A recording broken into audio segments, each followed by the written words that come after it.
Tabor. Can I?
No ice cubes. Don't flush them.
Turn on.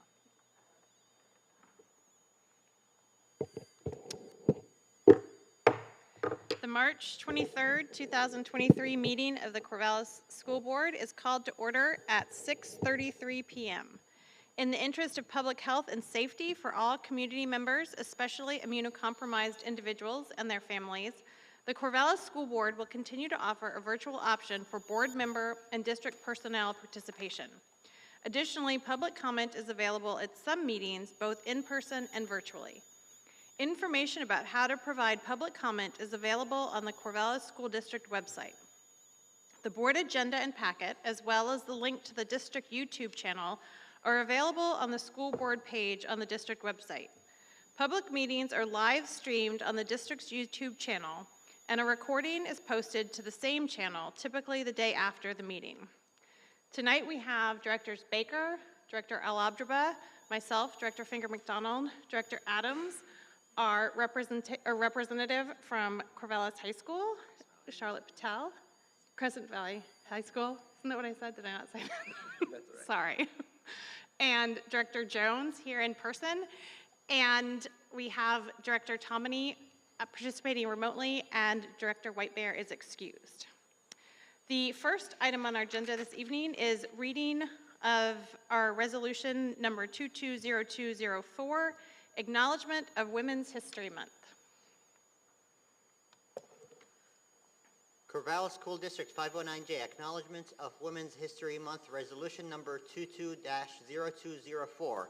Whereas the Corvallis School District recognizes and pays tribute to the significant contributions made in our community by all people who identify as women and girls, which includes trans women and girls. And whereas the Corvallis School District affirms that students, families, staff, and community members should be valued for all aspects of their identities. Whereas Women's History Month grew out of local efforts in Santa Rosa, California, began by the Education Task Force of the Sonoma County Commission on the Status of Women by establishing Women's History Week in 1978 for the Sonoma School District and community. And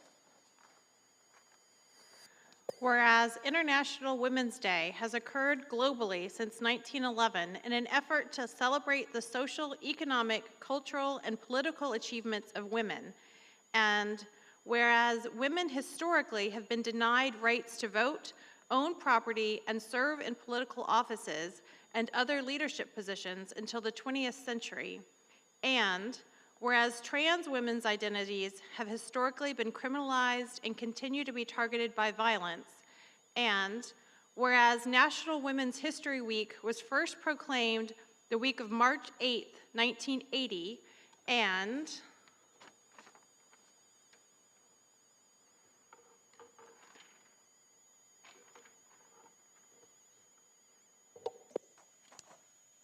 whereas Women's History Month has been proclaimed nationally since 1995, and whereas women have contributed to the history and collective future of Corvallis in Benton County, Oregon, and whereas Women's History Month provides an opportunity to continue the district's growth in learning about the many contributions of all women to the nation, the world, and our local community, and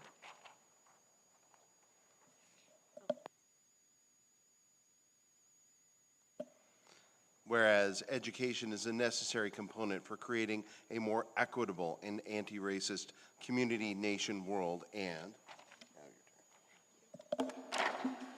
whereas the Corvallis School District has made a commitment to equity and anti-racism, and whereas the Corvallis School District has a responsibility to honor and respect the diverse histories of our community, and whereas the Corvallis School District believes each and every student must be celebrated and appreciated for this distinct and vibrant contributions made by sharing cultures, language, ideas, beliefs, and values within a school community. Therefore, again, just kidding. Therefore, it's working. Let it be resolved by the Board of Education of the Corvallis School District does hereby proclaim March 2022 as well as each March annually as Women's History Month in the district and strongly encourages students, families, staff, and community members to join in existing local celebrations and encourage all schools in the district to help highlight this month in great appropriate ways as well as highlight the contributions of all women to the local community, nation, and beyond historically and in current times. Adopted by the Board of Directors, School District 509J Corvallis of Benton and Lynn Counties, Oregon, at its regular meeting this 24th day, February 2022. Thank you all. So the next item on our agenda is the report on our board goal listening sessions with Heidi East McGowan.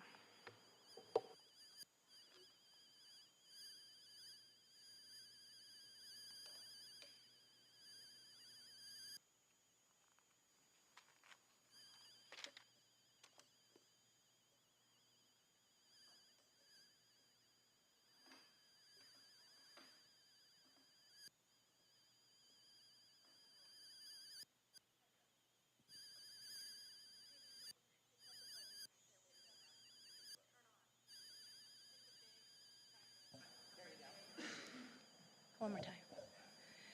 It's really great to be with you here this evening and to share with you the results of the 8 community engagement sessions that I facilitated and partnered with the district leadership and your chair, Sarah, in planning and organizing and then facilitating, and I'm here to share with you, so I'm excited to do that with you. Let's see. So in our approach to the 8 community engagement sessions, we approach this process to prioritize building continued relationships between the school district and the school board and with students, families, staff, and community members and community stakeholders, all while centering the district's vision and core beliefs for equity in the Corvallis schools. That was our philosophy and our approach as we came together and designed and then facilitated. We had 209 participants who attended and engaged in these 8 sessions. So let me go ahead and share with you a little bit about the groups we met with, the demographics, and then I'll share with you briefly the methodology, the data analysis that was done, and then the themes.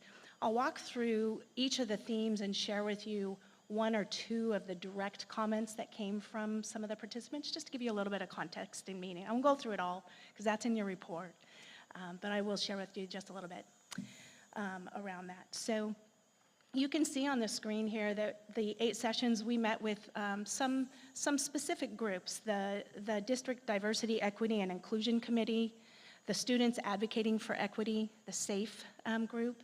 We met with Special Education Advisory Committee, 1 in Spanish and 1 in English, the Casa Latinas Unidos and NAACP in Spanish, and then 3 open community forums, 2 in the evening and 1 over the lunch hour.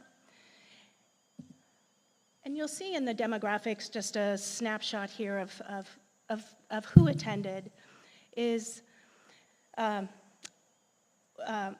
first of all, we handed out an anonymous survey at the beginning of each session and invited people to fill it out briefly. It was a very short survey and hand it to us during the time. We had 198 completed.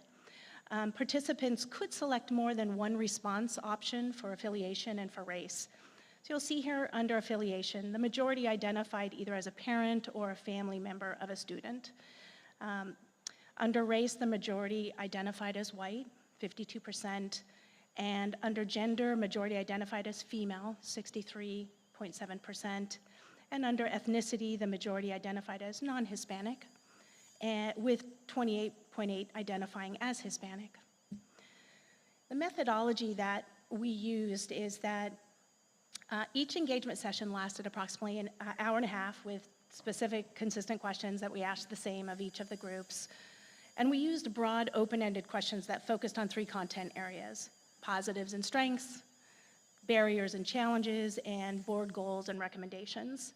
And participants were provided with the complete list of these questions before and during the sessions, and we also shared with them your current board goals so they can understand what those are and what some of those strategies are. All of the materials we offered in Spanish and English, and the participants were organized in small groups to promote an environment that would foster conversation so that we could truly hear from each person as best as we could in those settings. Final notes were taken during the engagement session, so we had note takers in each small group for the purpose of documenting the content. And then those responses from all of the 8 sessions were systematically analyzed for common themes. Thematic analysis was used to identify and organize emerging patterns. And I'm going to try to channel my colleague and partner who supported this work with me. Her name is Kim Rogers. She has a deep background in research and data analysis and is a professor at Oregon State in the College of Kinesiology. She couldn't be here tonight, so I'm going to see what I can do here. This is her skill set, her strength. She and I used this process that's called interpretive phenomenological analysis.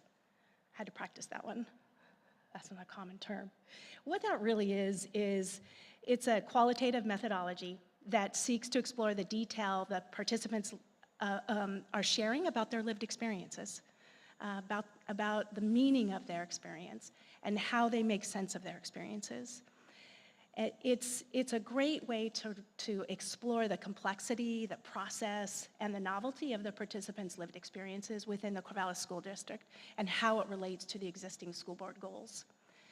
So the criteria for the themes that were selected out of a lot of data, as you can imagine, that came from all of these questions and from the 8 sessions, really were 2 primary criteria. One was frequency. Did we hear it more than once? Did we hear it several times and across several sessions?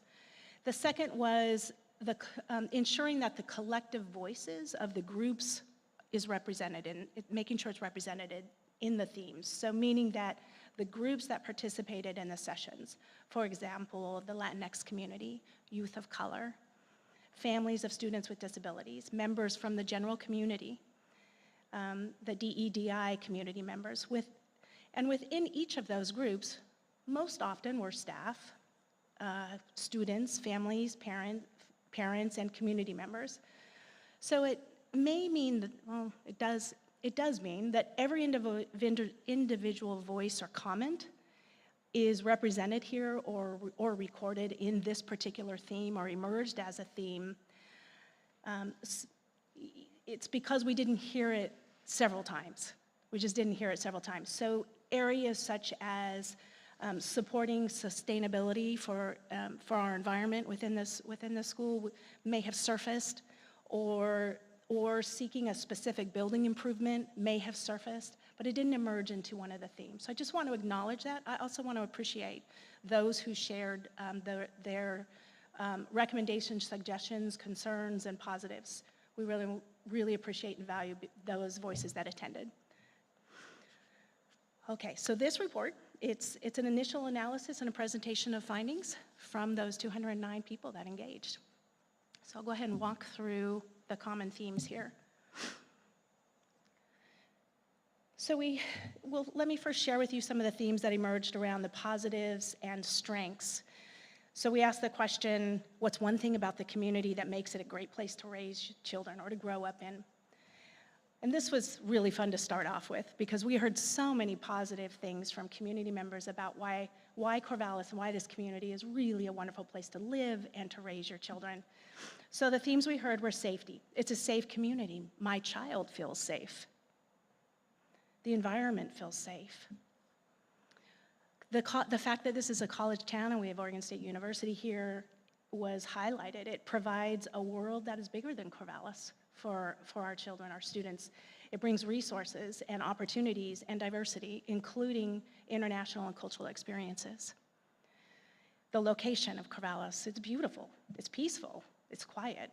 I always tell all my friends it's a 10-minute, 15-minute jaunt across from one end to the other end of town. It's great. We have lots of green open spaces, and we are close to the mountains and we're close to the ocean. There's care and connection in our community. We are a welcoming community that cares about each other, and we have resources. And there's appreciation for those resources acknowledged, like our public library, like Parks and Rec, like our Boys and Girls Club, like our multicultural center, like Impact and Special Olympics, so that for all students in special education to participate. Positives and strengths in the Corvallis School District were also very strongly highlighted when we asked what participants valued about this school district and what the school district is doing well. We heard student and community engagement. The district values input and involvement from parents holding the listening session. We heard that over and over again. We really appreciate holding these listening sessions. Do more of them, please. We heard respecting students and recognizing that they have knowledge and something to share. And we really want to make sure our students are and that they are currently heard and feel like they have a sense of belonging. And then also acknowledge that our superintendent is accessible and available. Quality teachers, loud and clear. We have dedicated, excellent, caring teachers that are the glue that hold us together. And we're able to attract and retain great teachers. Student support, there's a commitment to the dual language program, promotion of social and emotional learning and growth mindset. We have mental health services. Facility improvement was also highlighted with a lot of gratitude, that the improvements to the facilities and the buildings is really appreciated, that the district led this and our community supported it. And then commitment to DEI, to diversity, education, equity, and inclusion. In particular, the SAFE and Pride groups sponsored by the district. And equity in the classroom is taught, and that they are reflected in the goals and the policy of the board. Okay, so let's turn our attention to barriers and challenges. What challenges and barriers prevent students, staff, and families from having a successful experience? We heard, and I actually, let me acknowledge, these are not ranked in any order. So then maybe they're said 1 through 5. That's not a ranking. But we did hear under this category that diversity and cultural competence is a challenge and a barrier, such as lack of diversity in the classroom, within the staff in the district. And it was acknowledged we need to find ways to reach out to families of colors. And directly heard, sometimes, there's a quote, "Sometimes we are blind to families of color." We heard challenges and barriers that emerged as a theme under special education. The schools need more staff and educators that have experience working with children with students with special needs. Caseloads are too big. Systems to support students during transitions from one level to another was highlighted actually frequently throughout this report you'll see. Under a theme of academics, academic expectations and standards are not high enough. We want them higher, specifically related to math and math detracking. Noting that the programs, there was a note also that, and concern that some programs have been canceled, such as robotics, or there was a perception that some programs have been canceled. Behavioral issues emerged as a challenge and a barrier in one of the themes, where extremely disruptive students in class creates a barrier for students' access to learning. And that staff and behavioral staff are overwhelmed. And bullying was acknowledged also as a barrier under behavioral issues or a challenge. And then basic needs, another barrier and challenge is housing, food insecurity, and families navigating poverty struggle with barriers and challenges that prevent them from having a successful experience in the district.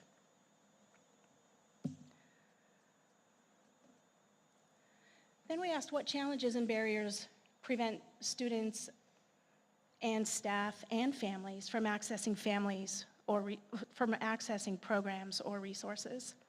And we heard transportation to and from school, transportation after school to get to practice, whether it's swim practice or whatever. Or you can't stay for help after school because you have no way to get home. We heard knowledge. And this was an interesting theme that we had a hard time finding a word for. but essentially knowledge about resources and programs that exist. What is it? We don't know what they are. We heard that information is not getting to parents. If students aren't aware of the resources, parents won't know what they are. There was just this general not knowing what resources are available, and if students don't know, there may not be anyone reaching out to ask them what they need, what they might need. Another barrier was language. Limited language, or such as if it's not in the student's first language, there's a barrier to communication, and then that leads to lack of knowledge about programs. We also heard immigrant and international families are not familiar with the K-12 system in the US, and so there's just a lot of barriers in trying to understand and access programs and resources.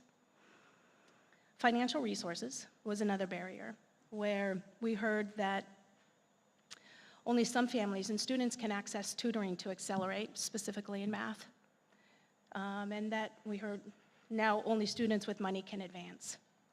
Families and students that have to work, so students who are working, families who are working, we also heard that they have a very hard time connecting to resources they need, probably for time. Communication was the last one here. Some information is just not communicated, so individuals may not know how to access those programs or how to prepare early. For example, one example called out was that not knowing that as a family, I need to prepare early in middle school with my student in order for them to take higher level courses in the high school. So just not knowing some simple things like that to prepare. Okay, how are we doing here? Supports. We asked the question, what can the school district do to better support students and prepare them for the challenges and opportunities they will face in the future? So these were some really recommendations and suggestions. Diversity and cultural competence was one. Lack of diversity in the classroom, within the staff, or in Corvallis was suggested as a strategy or something the district could try to work on and be intentional about. There's a need to see, accommodate, and find ways to reach families of color. I think actually, pardon me. Oh, that was, some of these themes are crossing over. Yep. Secondly, special education. Just want to make sure I've got that correct. Nope.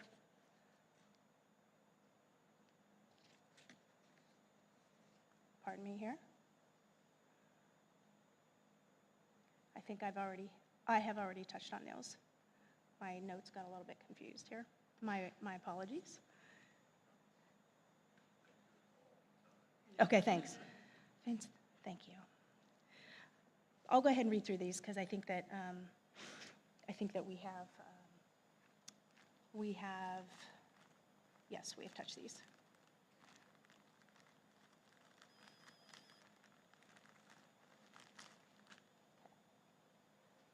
Build partnerships, there we are. Okay, how to better support and prepare students for challenges and opportunities they'll face in the future. Here we go. Build partnerships, here's your recommendations. Stronger connection between staff families to support the plans of the student partnerships between the schools, the community, and Oregon State. Those are untapped resources, so build those connections stronger. Academic excellence. Recommend challenging every student at their level that they need to be. And there was a note, just don't take away the hard things, so continue the challenge.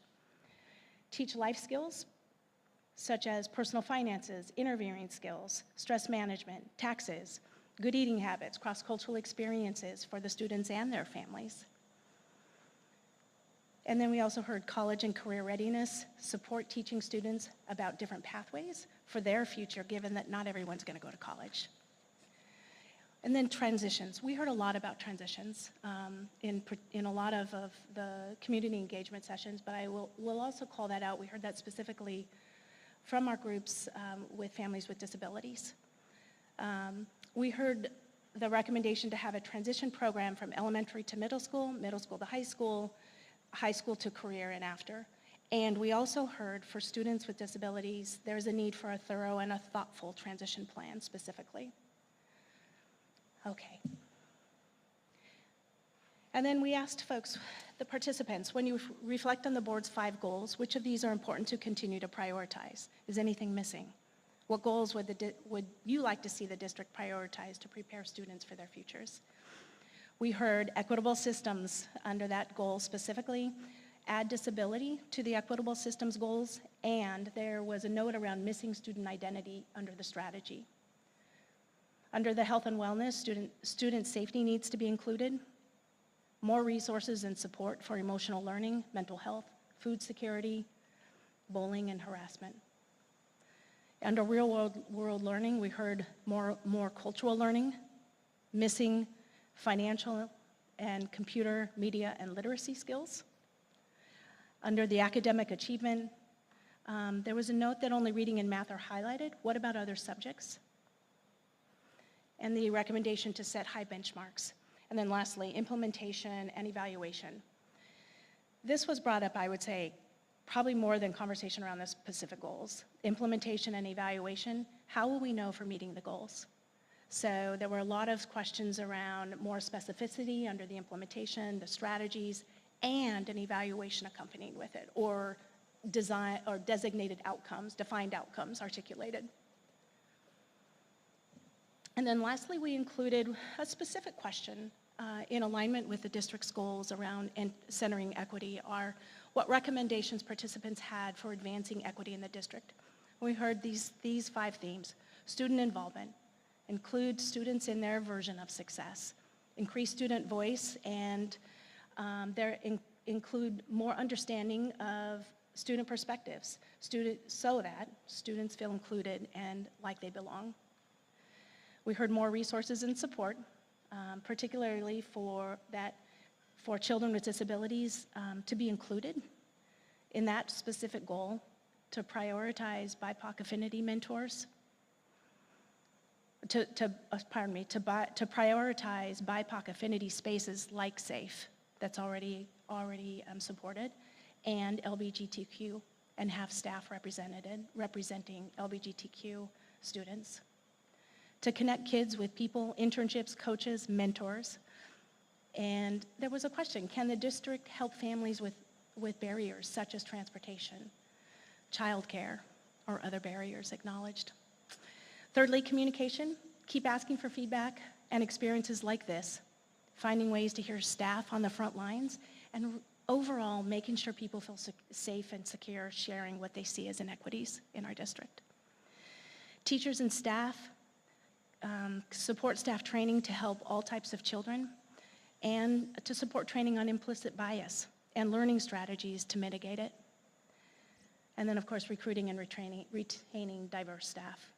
And lastly, around curriculum, implementing equity into the curriculum from a young age, including studies at middle and including ethnic studies at middle and high school as a social studies option. That's a lot. Okay, good. So I just would love to hear your reflections, invite you if you have any reflections or questions that I might be able to answer or expand on from what I've shared with you tonight. Okay. I just want to make sure everybody keeps in mind that, so the goal of tonight is to get this information. Kristen Miles is also listening in, and so she has the sense as well.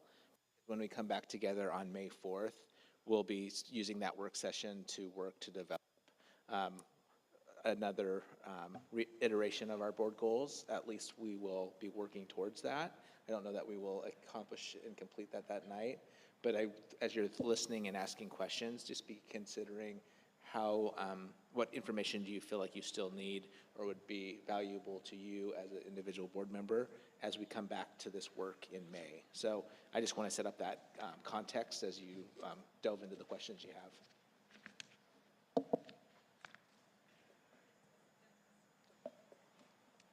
I want initiative. Anyway, first I want to express immense appreciation for this effort. both for district staff and the team that operationalized this, went out and got this information. This is immensely helpful for us as a board, and just so I get to do a little bit of qualitative research in the work that I do. I know how meticulous you have to be in doing it, so thank you so much for doing this work and bringing this report for our board. Really love all the learning. This is really going to help us orient ourselves. My question is, and you touched on this at the beginning of your report, my concern is about small voices that are not going to be heard. These are high-level themes, but there are some groups in here, like our American Indian community. There's 4 respondents. Probably there's themes there that didn't lift out. There are small voices that are important that need to be heard. Is there a way to slice this data by demographics? And the other dimension I pulled out, and we didn't ask it in the survey, is by special education or disability. Is there a way to identify who are those student groups that we need to pay close attention to, and can we lift their stories out of this? That is such a great question. Thank you for asking it. Because the demographic survey, that data was anonymous, we don't have specific attachment to each individual that commented. Yes, I know. And the way that we could slice that data is specific, there was intention that we would hear from specific groups. And we shared those groups at the beginning. I'll flop to them real quick. Hearing from the 2 groups specifically, Special Education Advisory Committee, one in English, one in Spanish. We do have that sliced. We have that because all of it's recorded per group, per date, not individual, of course, Surely. but the small group conversations that were recorded. Note takers recorded them. The SAFE group, the Casa Latinos Unidos, and NAACP group. So we can certainly share that. We have all that raw data that is there, I'll say. And since it's already coded, hopefully it wouldn't be too hard to lift that out. I'll have to check with Kim. She did some great coding. We both did some separate analysis, and then we come together and discuss themes. We go back, and she's the researcher who does the coding, so I'd be happy to ask her and follow up with you. No, I looked at the superintendent. Do we want to do that? Yeah, do we sure. feel do you feel that would be important? Because I know I'm curious. I'm just one board member here, Sure. voicing this concern. I don't know if there's broad agreement. So, just want to go with the same flow that Vince started. Deep appreciation for you, the staff, and the community. It's a really important activity that we engaged in, and deep gratitude for everybody participated. It makes the job easier, and also a challenge that's worthy, that we need to reflect the values of the community. And from the report, looks like we're in the right direction, but we need to get it right. All the way from the level of high-level goals and vision to the detail of the goals. And I think this activity is getting us there. And I want to lean on the question mark that Vince elevated. And I did a little bit of research on grounded theory back then when I applied one tool. And a challenge with grounded theory driven analysis where you build up themes is very helpful. You see the patterns, and you can elevate those codes as they emerge. But when you have unique voices that are not necessarily a pattern in the whole community, but they might be important voices, they might not emerge through the tool. And I'm curious, and I want to really support Vince's approach. If we had affinity groups, specific meetings, maybe having specific, not necessarily full-blown reports, but specific themes on, do the themes from those individual affinity groups support the overall, or are there more emerging themes that we haven't, that did not emerge all the way to the top? Sure, sure. So what I would suggest is two things. One is thinking about, as you're developing your board goals, what level of detail are you looking for? We wanted to make sure that you recognized the work we did to try to bring in community to the conversation, and then also recognizing that there's additional scope with that. And so I would think about that as we think about other things that have cost parameters. And so I'd want to get full board the importance of that before we would move forward with that.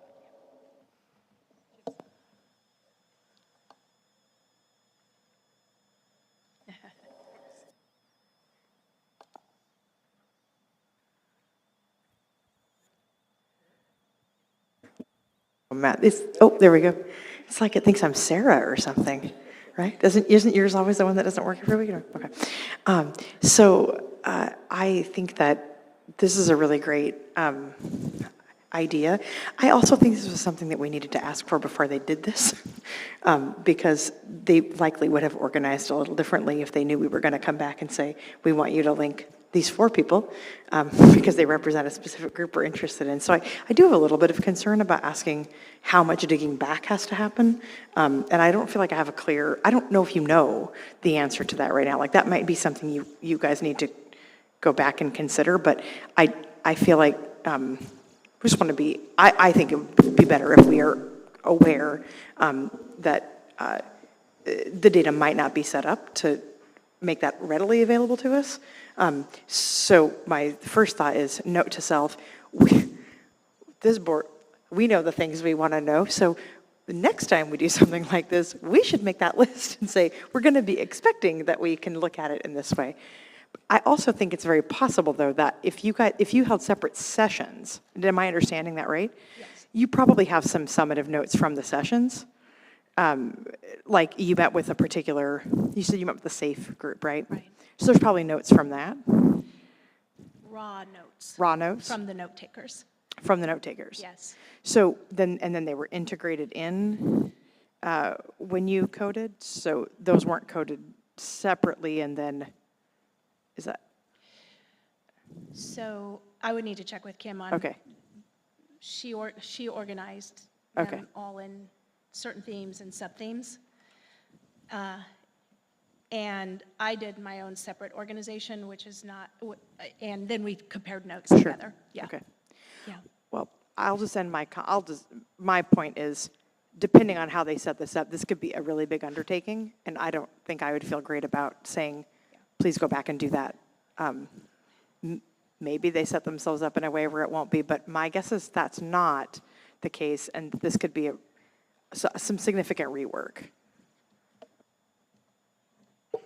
Well, and I was not at the SAFE meeting. I was not at the Casa Latinos Unidos NAACP meeting. I was at the SEAC meeting, and I can see the themes that I heard in that meeting in this report, pretty loud and clear. So, from that meeting in that specific group, I feel like those voices are very much heard in this report. And I think we need to remember that we're looking for high-level themes, not weeds, because that's our job. So I think my thought is that we ask if it's possible to see the sort of high-level, if there are any high-level themes that were consistent in those groups, that we know those, but we do have a data issue because we're sort of data mining after the fact. But I think if it's possible to see broader themes that are consistent in the specific groups we looked at, that would be great. But, if it means reworking all the data again, we don't want to go down that road. Heidi and Kim both know how much you all like data. So they knew that going into Yes. this, and we talked about it earlier this week. So Yeah. there's no surprises in that. Yeah, right, yeah.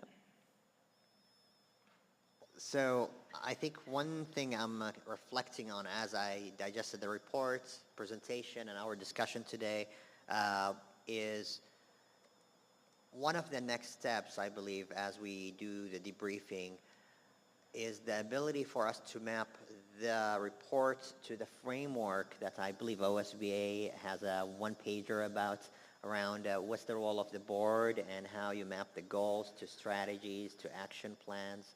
And I see Vince nodding his head. He knows exactly the documents we're talking about. I think this is a good opportunity for us to revisit that framework because some information, we might change a word, might change a full goal. Some information might inform the reordering of the strategies or introducing new strategies or eliminating strategies. And some of it might influence the metrics and the benchmarks, how we are going to measure the work. And some of it might inform how we communicate about all of that with the community. If we believe we're doing it, but we're not communicating it or sharing it the way that the community is expecting it. And some of it, frankly, might be operational.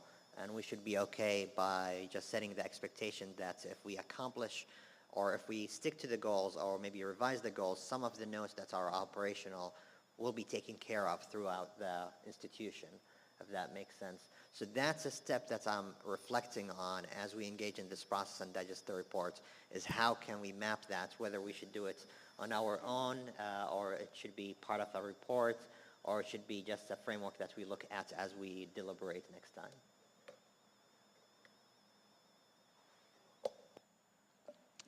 Sammy touched on one of my other questions here, and continuing on your line of comment, how also will we prioritize this information, and particularly with an eye of how certain actions will impact student outcomes, because that's our core mission.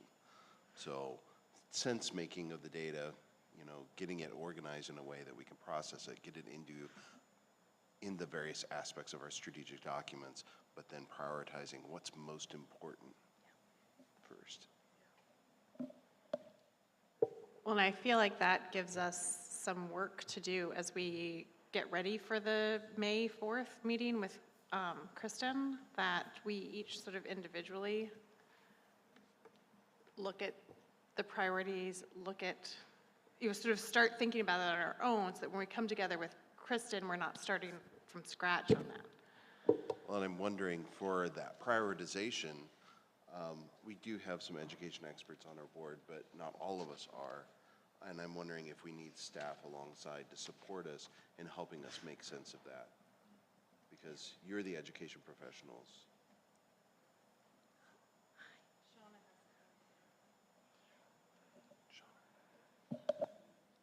Hi, everyone. Oh, I think Shauna, go ahead. Oh, okay. Can you hear me okay? Stop screen. Yes, we can. All right, thank you. Hi, Heidi. So I just wanted to first just comment and share my gratitude for you, Heidi, Kim, everybody else who was involved in the listening sessions. This was just such really a significant undertaking in the community, and have a lot of gratitude for the community for showing up both in the listening sessions as well as in all the other ways that the community reached out to share through email, to share through private conversations or small group conversations, and in other ways to really have your voices heard and uplifted in the space. And I'm just really grateful to be doing this learning together. One of the learnings that I'm reminded of in seeing all of this information is that we know there are places for growth in this district always. And what I'm continually reminded of in hearing these voices and seeing all this information is that we don't have to go that alone, and we really shouldn't. So this is just really a celebration of hearing from the community and thinking about what is our role in really making sure that we're listening deeply and carrying that forward in every way possible. Vince, to your point, I really love the idea of, I know staff and educators are overtaxed and overstretched, and looking at how could we really meaningfully bring them into the conversation so that what is developed into goals trickles out into practice as well in really meaningful ways. I think that's very critical. And Heidi, I had a question for you around educator and staff needs. We did hear a couple of things come through in terms of trends related to needs for support around certain trainings or certain professional development. Over the last couple of months and beyond, we've heard just how incredibly burned out many staff members are, how overstretched or overstressed they are, and questions and comments coming up about their own well-being in their role. And I'm just curious if anything came up that maybe didn't rise to the level of significant trends, as we see in the report, that might point to staff or educator needs. Yeah. I'm trying to reflect back on some of the areas we heard, and there were some comments made. There were some feedback made in the open community sessions in particular, where we had more staff attend some of the open community sessions around burnout post-COVID. Yeah, I say that sort of post-COVID still, yeah, as we're all coming out of COVID. I don't recall seeing specific areas or recommendations in that, and Shauna, that may be an area to warrant another, to warrant some additional feedback specifically, given that, or having a specific group where you listen to staff specifically around that area. Thanks, Heidi. Yeah. I'm going to stop screen sharing so we can, there.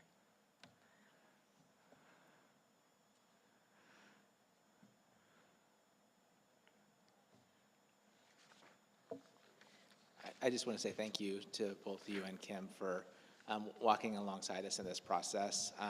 This was the first time we had an opportunity to work together, and I really enjoyed it. And I'm sure that in the future we'll have opportunities to do this sort of work again. And it just, again, one of the things that you may not know about Heidi is Heidi lives in Corvallis and has been a part of the community for a long time. And so it's been fun for me to be able to watch as Heidi's been engaging with her community around what happens in our school district. And it's just been, I'm just so happy that we're connected and have this opportunity to work with one another. So thanks a lot. I really appreciate it. Yeah, I feel the same. Thank you, Ryan. Yeah. This was a pleasure to support the school I graduated, the district I graduated from many moons ago, my kids graduated from, and just our community as a whole. Thank you so much, Ryan. This was a pleasure. Happy to support you however I can as you continue to navigate, digest all of this information. Thank you. So great. Yeah. So I want to also express my gratitude. It was, attending the listening sessions was, it felt like one of those things that you were, okay, this was the right thing to do. Yeah.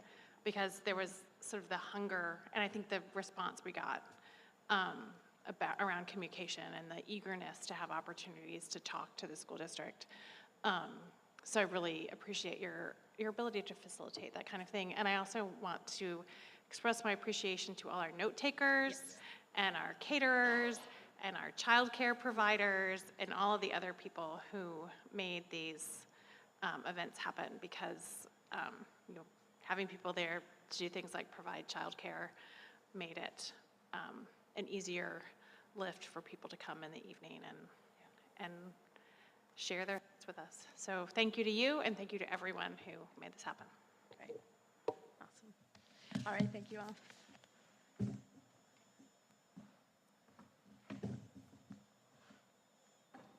Okay, so the next item on our agenda is the McKinney-Vento Family Advocate Mental Health Systems of Care presentation with Sabrina, Joe, Keela, Sarah, Martha, and Jody, sorry.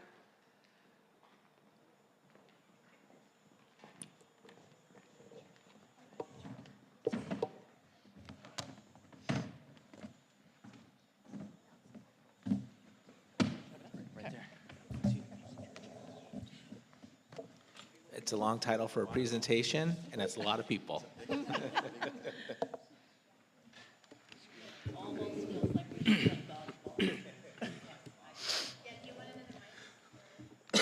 We'll pass around. No, thank you.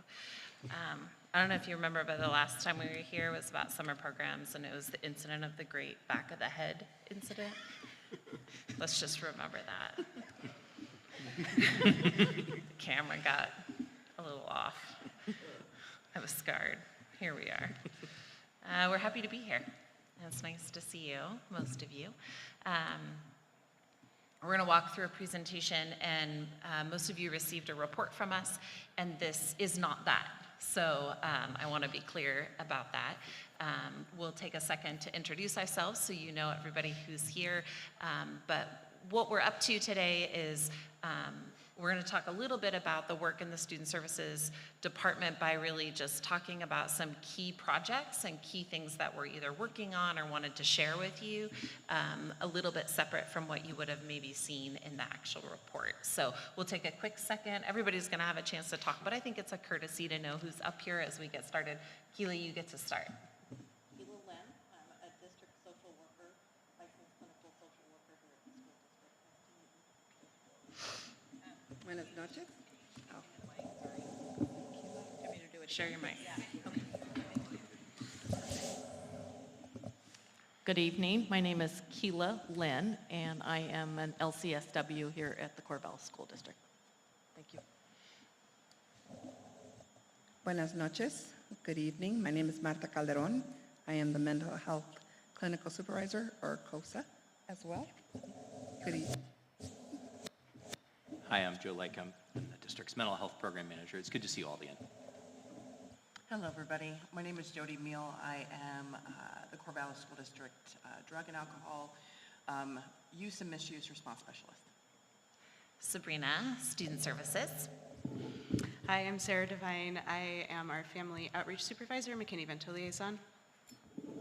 And Sean Bernard, Special Education Coordinator.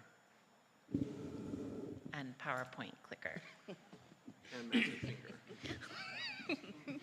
It seemed appropriate to start here, which is just a reminder of your goal that kind of anchors our work. I'd like to think that the work that we're up to supports all of the goals that you have. And I think that that's true when we think about the ways that values we have around care for students and families, in the same way that we think about our work with racial equity and other areas of serving marginalized communities is in every goal and everything that we're up to. And I appreciate that it's kind of explicitly called out in our health and wellness goal. And so it seemed important to start there and remember that your focus on that work now a number of years ago helped to build and develop the work that this team is up to and doing the work for all of the time that supports this goal that you have.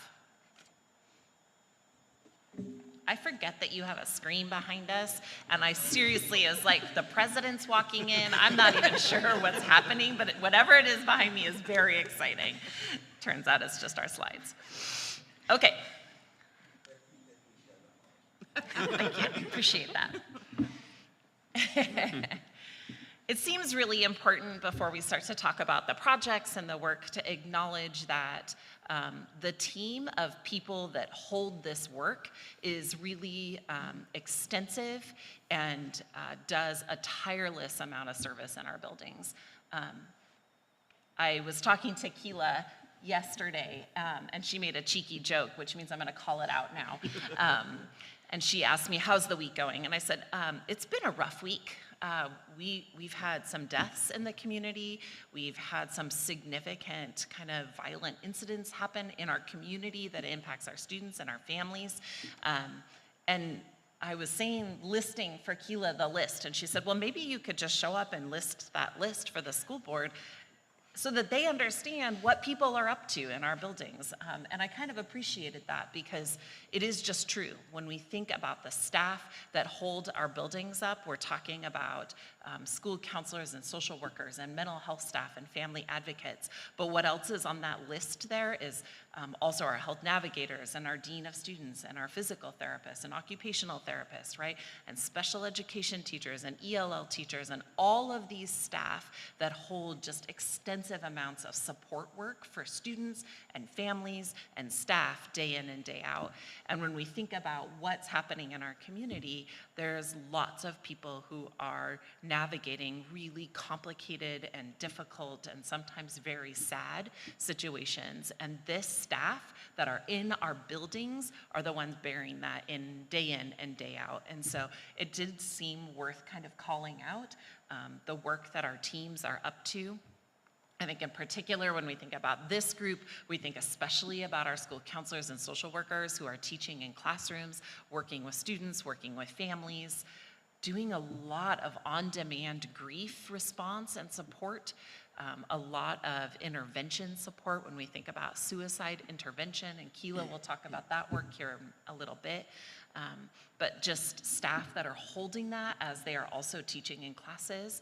I think about our family advocates and health navigators who are navigating a pretty complicated set of issues in our community right now around housing and access to resources. Sarah will talk a little bit about some of that. And we think about our mental health staff who are helping our staff and students and families in a time of pretty significant dysregulation access school and be present and be a part of what's going on. So it just seems worth the call out. This is not readable.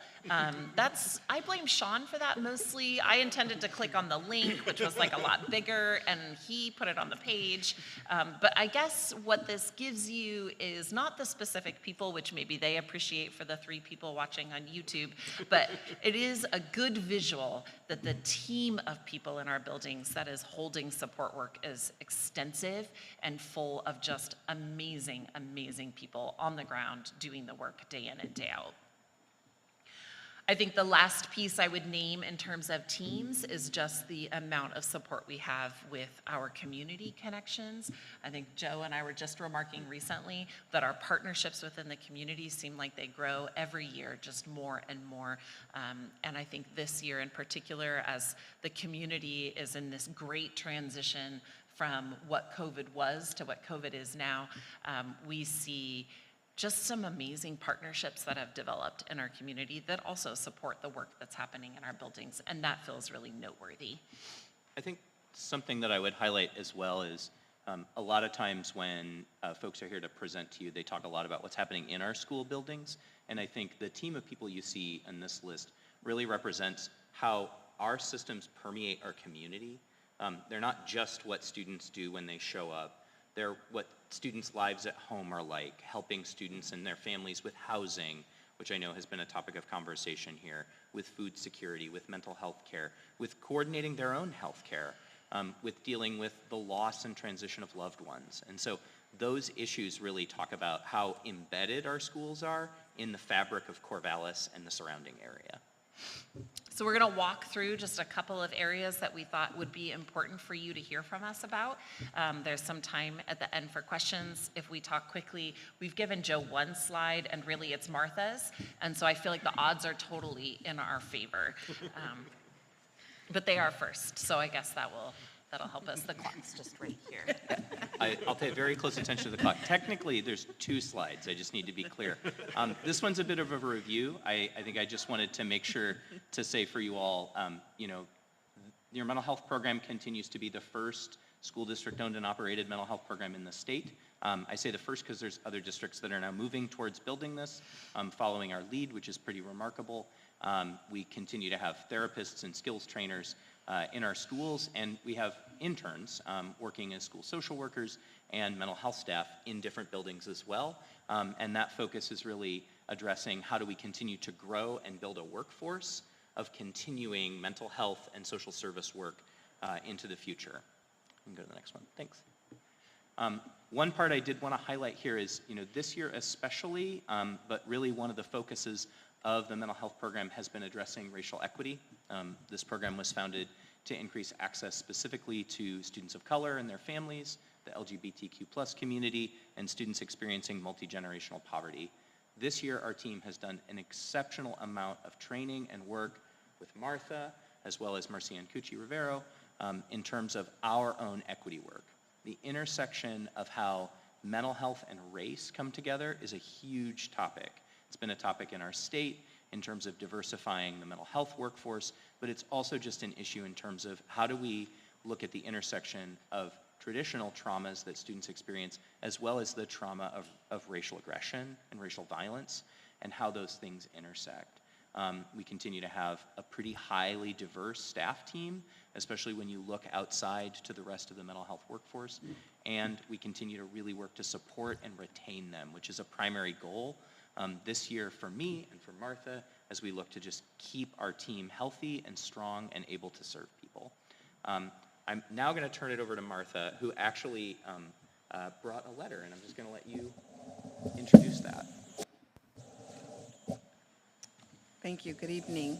I believe you may have a copy of it.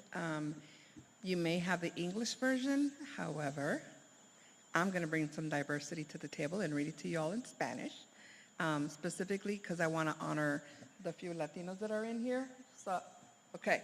So here we go. This is actually from a parent, and while you all received many informations on the data doesn't speak to the heart and the support that we've been able to provide, right, for some of these families. This is particularly from one of our parents. Her name is Romy Stryker. Some of you may know her as she attends some of the meetings in Delta and other parent meetings that we've been able to hold. So here we go. Starts off with gracias, gracias, gracias. A quien corresponda. Hola. Solo quiero exponer ante todos ustedes lo que mi familia ha pasado y cómo nos hemos beneficiado con los servicios enfocados a los hispanos, en cual nos ayudaron y cambiar nuestras vidas. Yo tengo una sobrina de 13 años que es la protagonista de la historia. Mi hermana, quien era una madre soltera, falleció cuando la niña tenía 4 años de edad. El golpe más duro que un hijo puede tener, ya que no ha conocido ni registró el padre de mi pequeña, así que quedó totalmente huérfana. Ella vivía con su abuela materna en México hasta que cumplió los 7 años de edad y convencí a mi mamá que la mandara conmigo porque aquí es una ciudad donde miles de actividades y libertades que le ayudarían a tener una mejor vida y podría buscar ayuda para ella. Con mucho pesar por la separación de mi madre a sesión, esta hermosa niña ahora se enfrentaba no solo a separarse de su abuelita, se enfrentó a cambiarse de país, llegando a una ciudad hermosa, efectivamente, pero con la necesidad de adaptarse a sí mismo. En un lugar desconocido, con otro idioma y cultura diferente, con un sistema educativo y social distinto a lo conocido. En cuanto llegó, busqué ayuda con organizaciones locales porque sabía que mi niña necesitaba trabajar la pérdida de su madre y su nuevo mundo. Por fin, encontré a alguien hispano porque necesitaba a alguien que supiera el idioma, sino alguien que igual conociera cómo es la cultura. Pero solo pudo ir en 2 sesiones, explicándole que necesitaba apoyo y un animal de servicio por su estabilidad emocional. Esta fue la última sesión, ya que se mudó a otro estado. Así creció hasta los 12 años. En la entrada de la adolescencia pasado y por una pandemia que nos obligó a encerrarnos y aislamos social, en ella las hormonas comenzaron a hacer estragos y al confrontarlo con ella y sus procesos incompletos para mencionados. En ella se formaban miles de preguntas con la búsqueda constante de su identidad y sentido de pertenencia. En su interior preguntándole lo que la niña no podía preguntar porque me dijo, mamá, ¿fue mi culpa? ¿Quién es mi papá? Etcétera. Ella ha tenido que vivir hasta el día de hoy en 2 mundos, uno en casa y otro en la escuela, ya que la cultura dentro de casa es con principios y valores hispanos y en la escuela americanos. Dentro de esta difícil etapa, tuvo un comportamiento de enojo, desánimo, coraje, reprimido, depresión, etcétera, etcétera y etcétera, dando como resultado unas pésimas calificaciones Los maestros reportándome que no salía a convivir con nadie, que no comía en la escuela, una falta de interés hasta en su persona. Cuando ya se sentía mal, acudía con la consejería, que la secundaria, pero solo como un escape. Un día, este problema creció y se salió de control para mí.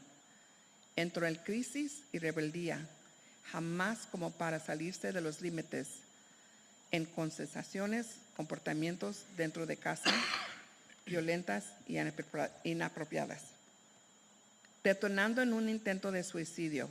Gracias a Dios, no se concentró, pero yo tenía que ir donde pedir ayuda porque yo sabía que necesitaba a alguien que me entendiera por el idioma, sino la cultura. Gracias a Dios, el Distrito Escolar de Corvallis, una persona que siempre está buscando cómo ayudarnos, me informó que ya contaba con los servicios de una psicóloga hispana.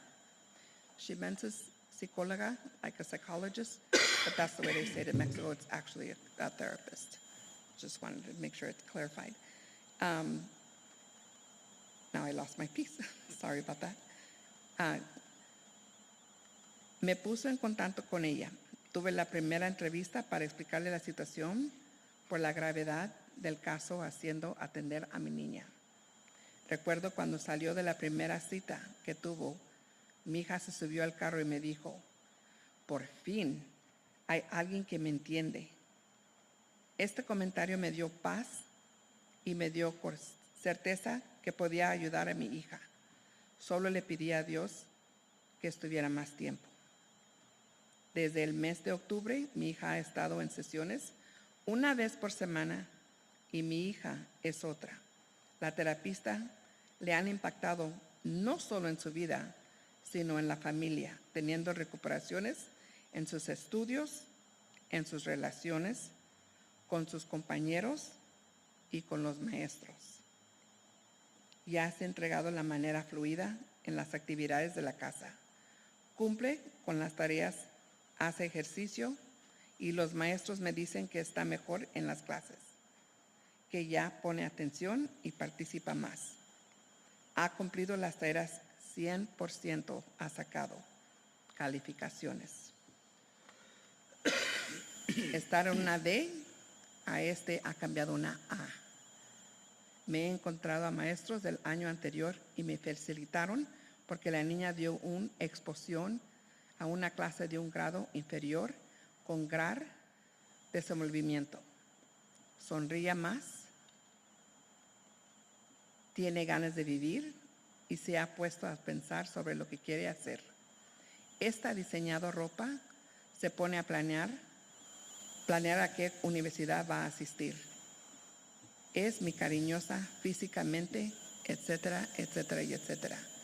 Esto lo quise escribir para que vean la importancia y el impacto que han tenido en nuestra vida con una persona que ha atendido las diferencias en las culturas, porque gracias a la psicología hispana, mi hija está con nosotros más completa y más plena.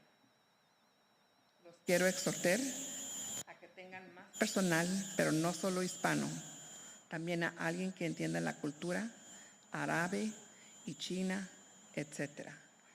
Al igual, por el número de población hispana, hay mucha necesidad de personal y me encantaría que increciamente la contracción de psicólogos hispanos, porque la necesidad es mucho y los obreros son pocos.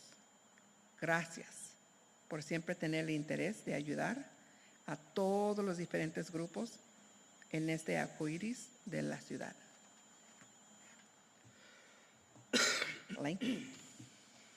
Thank you. Thanks. Hi, everyone.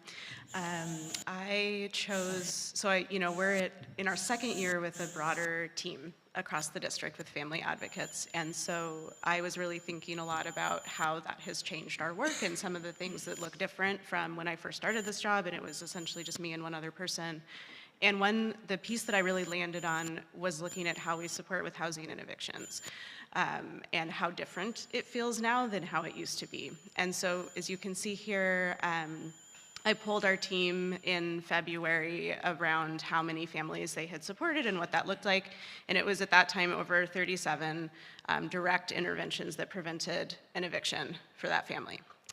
And I put some examples here you can read of the ways that that support looks, since we don't just intervene or support in one way. So, you know, we use our own funds, we know funds in the community, we help connect there.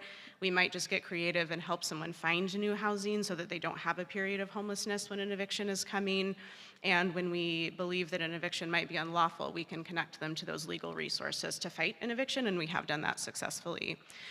And I was just thinking, again, about how it looked when we had, you know, no staff presence in schools that felt the same way, and so often the ways that families would come onto my caseload would be when the kid disappeared from school.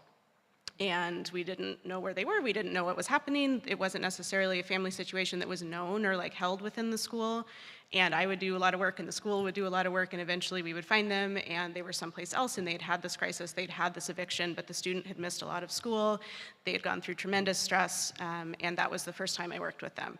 And that's also a really challenging time to try to build rapport when they're in the middle of this crisis and don't necessarily have that existing trust. There's fear around, are you gonna be calling, you know, Child Protective Services because we're homeless? Is the school gonna judge me? How is that gonna feel?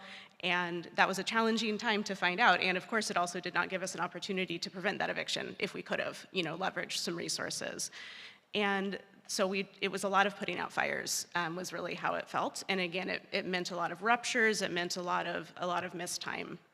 And so I think about with the presence that we have in schools currently, how different it is when we know these families long before a big crisis happens, and our staff are connecting with them and noticing maybe some changes that tip them off that something might be going on, or when the eviction is coming, the families already have that trust with our team, and so they're able to have that conversation where we can explore, you know, different options ahead of time to hopefully prevent it from happening at all.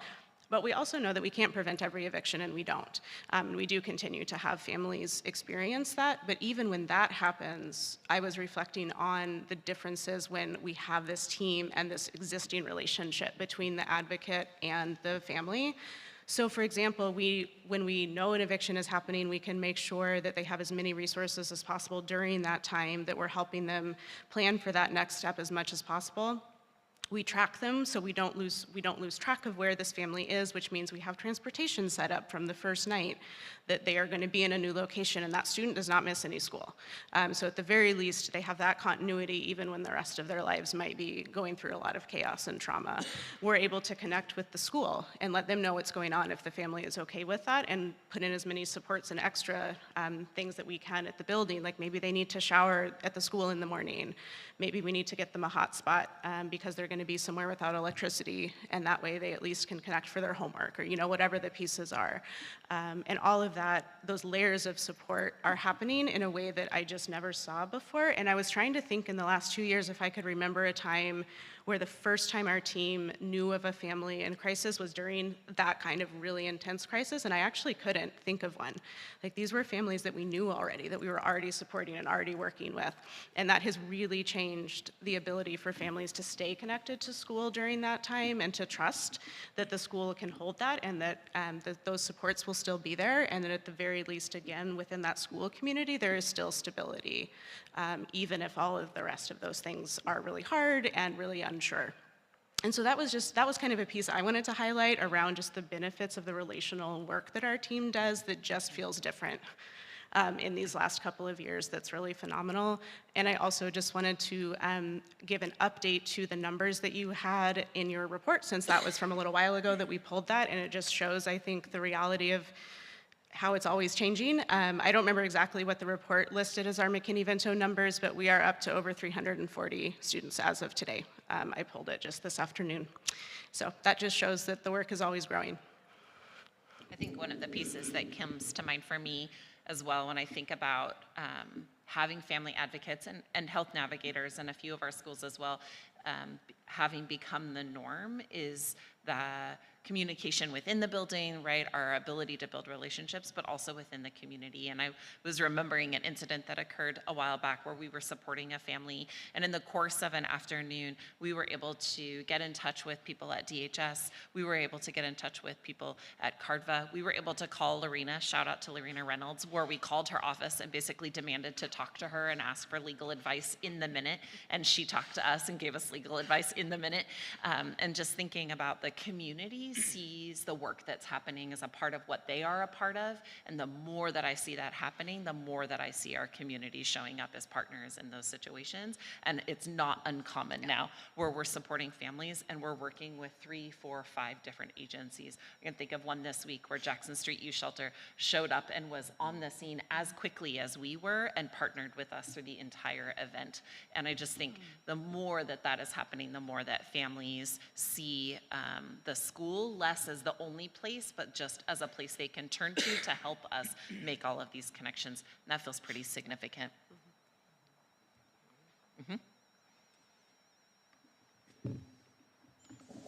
She's moving.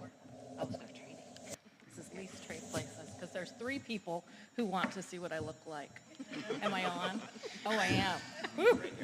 Just making sure. Hi. I'm going to take a deep breath in. I don't know if you're there yet or not, but wow. I just listened to all this and got to sit at the end and look down and know that we work in Hard Beautiful, and I'm going to move to that in this conversation too. I'm really excited to talk to you about, and I know I should come in very solemn because it's a hard topic, but we're really doing good things when it comes to suicide prevention, intervention, and postvention in our district. I want to acknowledge right off the get-go that if you don't know about 988, the federal government has put that access, SAMHSA has put that access number out for us, and we should all be able to partake in that. I don't have except for one, but I will make sure that your next board meeting, because I just asked for us to get them reprinted, that we have 988 cards that went in all our lanyards at the beginning of the year when we taught QPR. So know that that access is out there. It's a crisis number for you to utilize if you were having a crisis event, or if you're working with someone in your community, in your personal home, with your neighbors, to be able to call and use as a warm line or a hotline, like, help me walk through this. I don't know what else to say or where else to go. And they will help support that and backtrack to you to be able to get community numbers for that. There was my PR notice, 988 should give us a little applause for that. The next slide. This is the river of interventions that the Corvallis School District has for suicide prevention, intervention, and postvention information. I'm going to quickly walk through, but you're welcome to ask me or holler in a different capacity, like, can you give me more information, or I want to look at that curriculum, or what more that means. At the very top of the river, you're seeing 3 different icons that talk about prevention activities that are happening within our buildings. Specifically, Sources of Strength, just because it happened last week, brought all 3 of our high schools together to have an event. Gigi Sims oversees that in our district, to have an event with our student bodies. Sources of Strength specifically talks about if you have hope, health, and strength within yourself, and you're able to recognize that for yourself and your peer groups, that you're able to hold to that even within a crisis situation. Well, specifically, when we talk about suicide, there's always an ambivalence, even if I'm thinking about a hard moment or a hard event or my life ending, that we can reach into what our strengths happen to be and involved. Past that, you see QPR. I'm going to talk a little bit about that in my next slide, and if I backtrack of them, that the Corvallis School District and the Corvallis community has a partnership. It's called the Corvallis Community Suicide Prevention Task Force.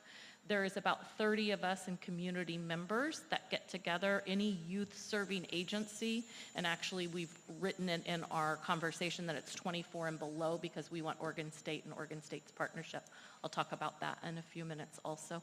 But if you think about our youth serving agencies in the community, Jackson Street Youth Center being one of them, If we thought about the juvenile department or Old Mill, how are we partnering to make sure our interactions, our messaging, our prevention are in line with each other, and that we're resource sharing with each other. We're right now having conversations about Mental Health Awareness May month.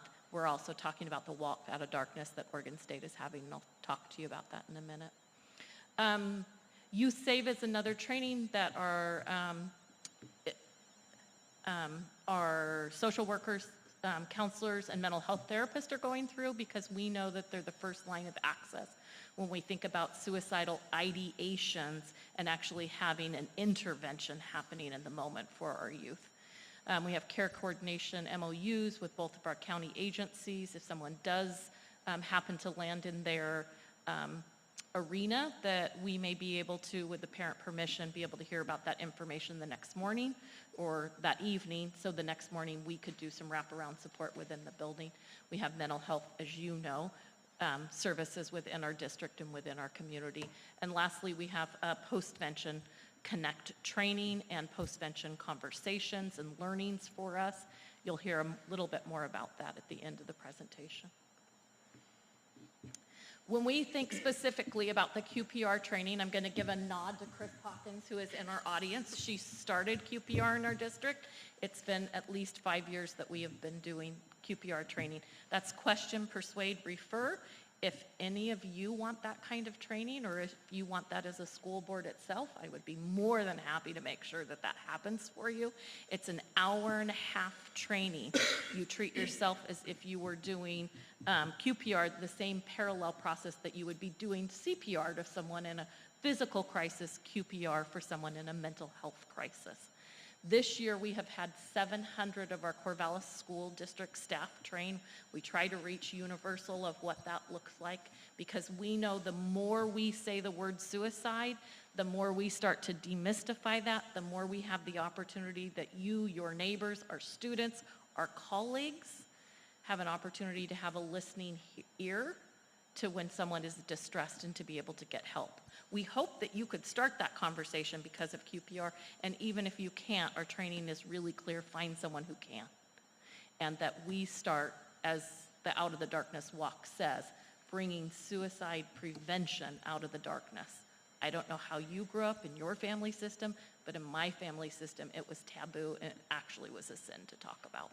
So we know through education and information, we can change the opportunity for how someone leans into that. Of the training, I would hate to be wrong in this statistic, 99.7% of our staff feel that they could apply QPR because of their skill set. And if you go to the next slide, I really want you to hear not only the qualitative, but the quantitative information. We asked the question for the last several years: if you've had QPR in the past from us, have you utilized it? You have one of our staff saying, yes, I've been more bold in asking the question to those who have warning signs.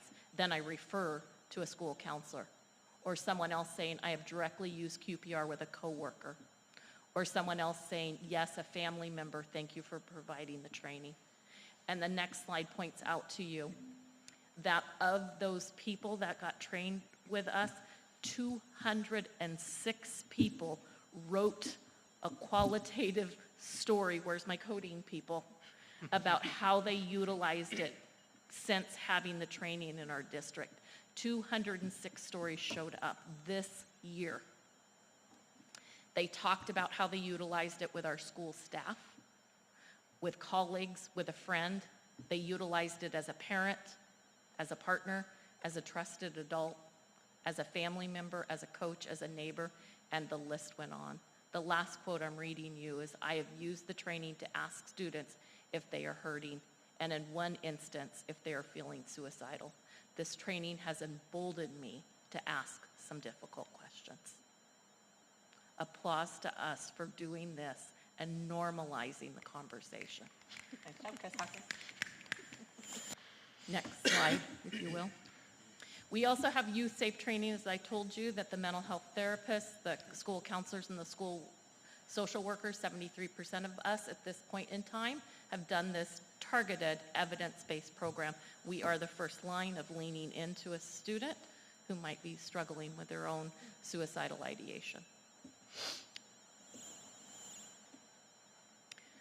When we look at where we're at right at the very moment, and as we move forward, when we look at intervention and postvention is the specific word that you use after a death by someone of suicide. We are right in the midst of revising our suicidal ideation form. We've had a variety of different staff and clinicians be able to look at that form and figure out what best serves us at this point in time. We have a U of O grant participation in prevention work, specifically it's at Corvallis High School. They noted the work that Corvallis High School was doing, and Sources of Strength reached out to us. We're providing research information as they are providing us funding. We're in collaboration with state leads and the Corvallis School District to initiate best practices and procedures. We are in collaboration with Oregon State University. Please take the opportunity. You could scan it with your phone. I know that's called something, but you know, QR code. I knew I wasn't hip enough to remember it. It should be called the QPR. It should be called the QR cutie code up there, that Oregon State University is having a walk out of darkness. It's on September 15th, and that,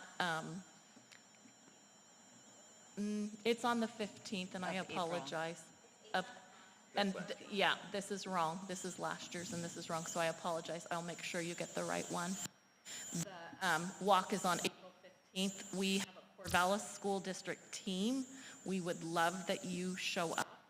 I would back and say the people who are on our task force and the people who will show up to this event, some of which have lived experiences, some of which have lived experiences very close to home and very personal, and recognizing that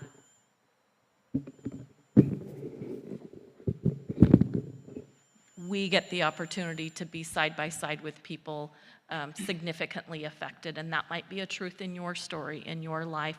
Know that it's one of those hard, beautiful moments, and I encourage you to show up. We will be there, and come and walk beside us. More to come about postvention work. We're in the midst of that.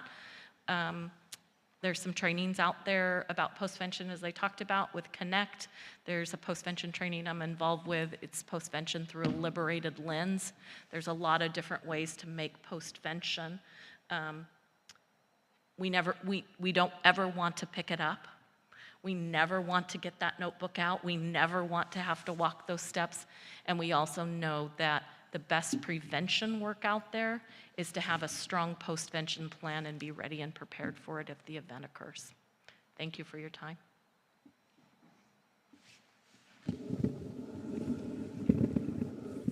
Hello, everybody.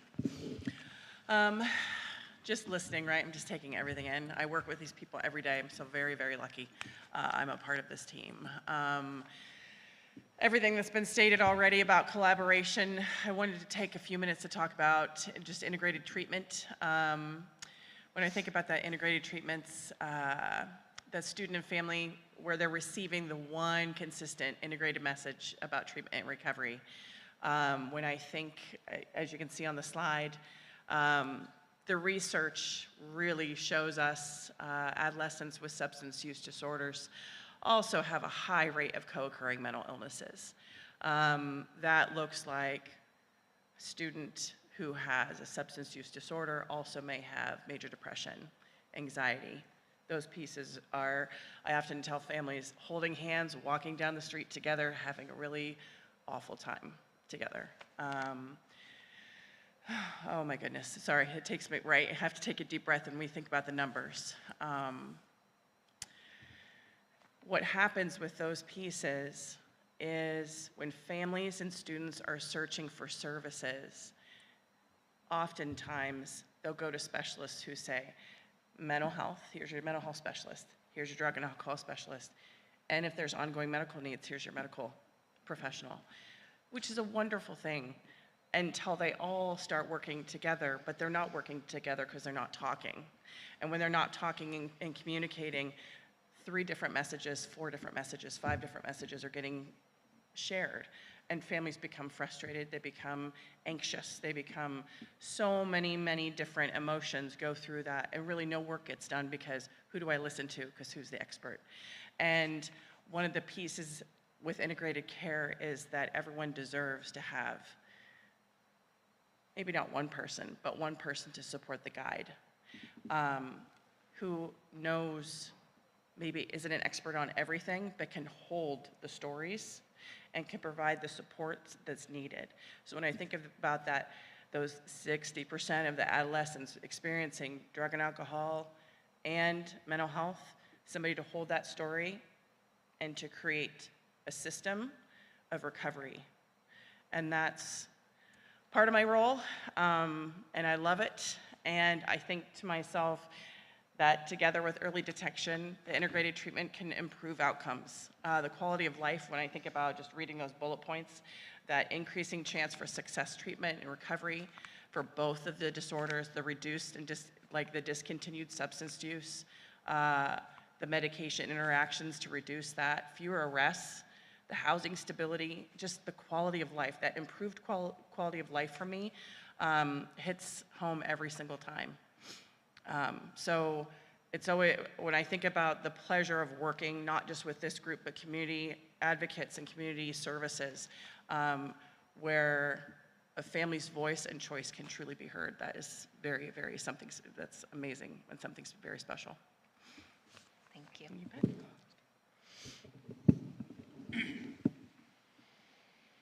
One of the things that I think is worth re-mentioning, right, is we started with your board goal, right, and we think about what are we up to in this portion of our kind of student growth and experience department, and I think it's remembering that the numbers that are moving the least in our data are our marginalized communities, and so what we are spending all of our time up to, as well as our colleagues over here, is thinking about how do we move the dial for students who are navigating multiple intersections of multiple marginalized demographic, and what are we doing to better support them in our community.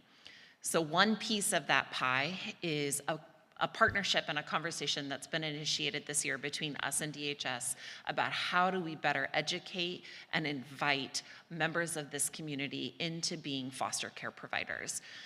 The statistic on this slide, there's a number that I think are quite noteworthy, but the one I'd actually want you to start with is the last one, which is over the last 3 years, Benton County has lost 31% of their general resource homes. And the statistic above that, which is that 65% of our children experiencing resource care needs are having to receive that by leaving Benton County. And when we know, one of the things that we know that is most impactful for students is removal from their community, the removal from their resources, connections, and stability. And so one of the things that we're thinking about and talking about right now is in support of our students who are navigating complex situations in our school district, who are showing a significantly lower rate of academic progress, how do we support keeping them in our community, plugged in with resources, and connected to the schools that they know and have relationships in? And one of the ways to do that is to increase the rate of foster care providers in our community.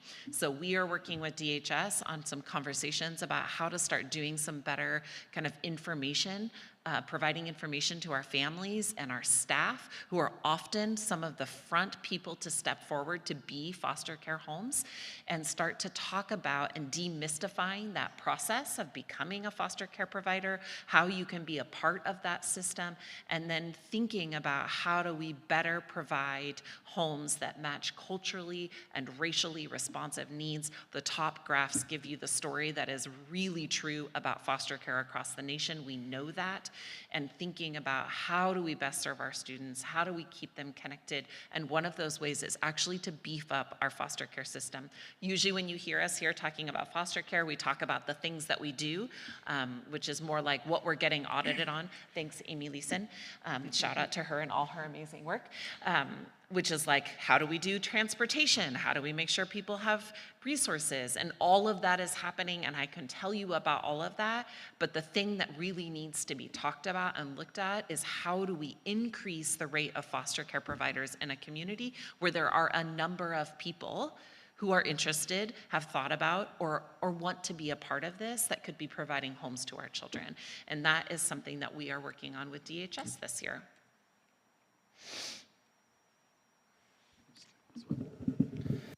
And so the last piece to this is really thinking about the intersectionality that goes on. And for me, in the role that I'm at, special education, which has been talked about earlier today and continues to be an element of complex needs, the work that is done throughout this entire team and the staff members that are in the building to do this really supports our students in special education as well. And so without the transportation and making sure that the evictions aren't occurring or reducing the amount of time that a student is out of school really gives us the time to support and provide the interventions needed for students. It also supports us with our Section 504. Students are receiving services through Section 504. And what I think that the district is actually doing really well at this point in time is just by having these as a universal design to support all students that are marginalized are actually benefiting from it, as well as those that aren't. And so I spout UDL frequently when we think about academics and behavior, but I think the framework that's being created with the student growth and experience really continues to exude the same philosophy and benefit for our students. Okay. I know that you didn't believe that that would be a truth, but the clock actually says 1:38. It's going up now. It's going up because we went past. Just kidding. And it's blinking red. We were real close. We were really close.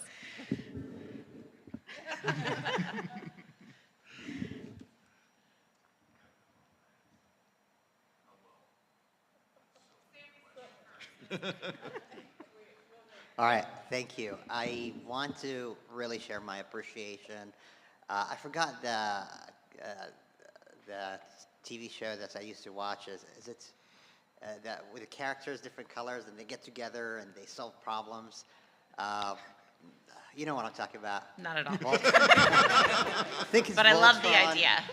or whatever it is. It's basically when it takes a village. And it takes a village to really create a system that works. And each one of you have shared an aspect of what makes a whole child successful. And you have represented that, and I know behind each one of you is a team, a full matrix that barely can be read on a projector because of the amount of people who are doing this work. I want to just note it on the record, you're doing phenomenal work, you're saving lives. You're keeping kids in schools. You're giving them hope.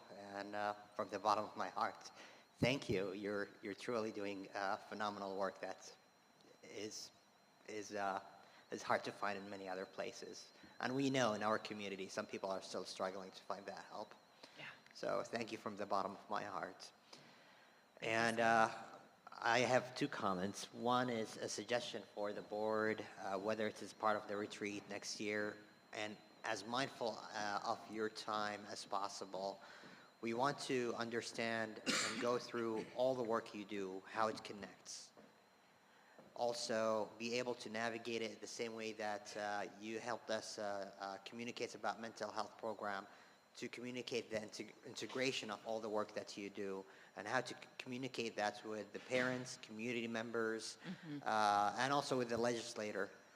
Another layer is so many questions I have about how we fund this, how we can leverage some state funding, how Measure 10 applies or doesn't apply, and why it does not apply, and all these questions that I think will be very helpful for us when we sit down with our legislators and they tell us you got the same, you get the same dollars that you got last year.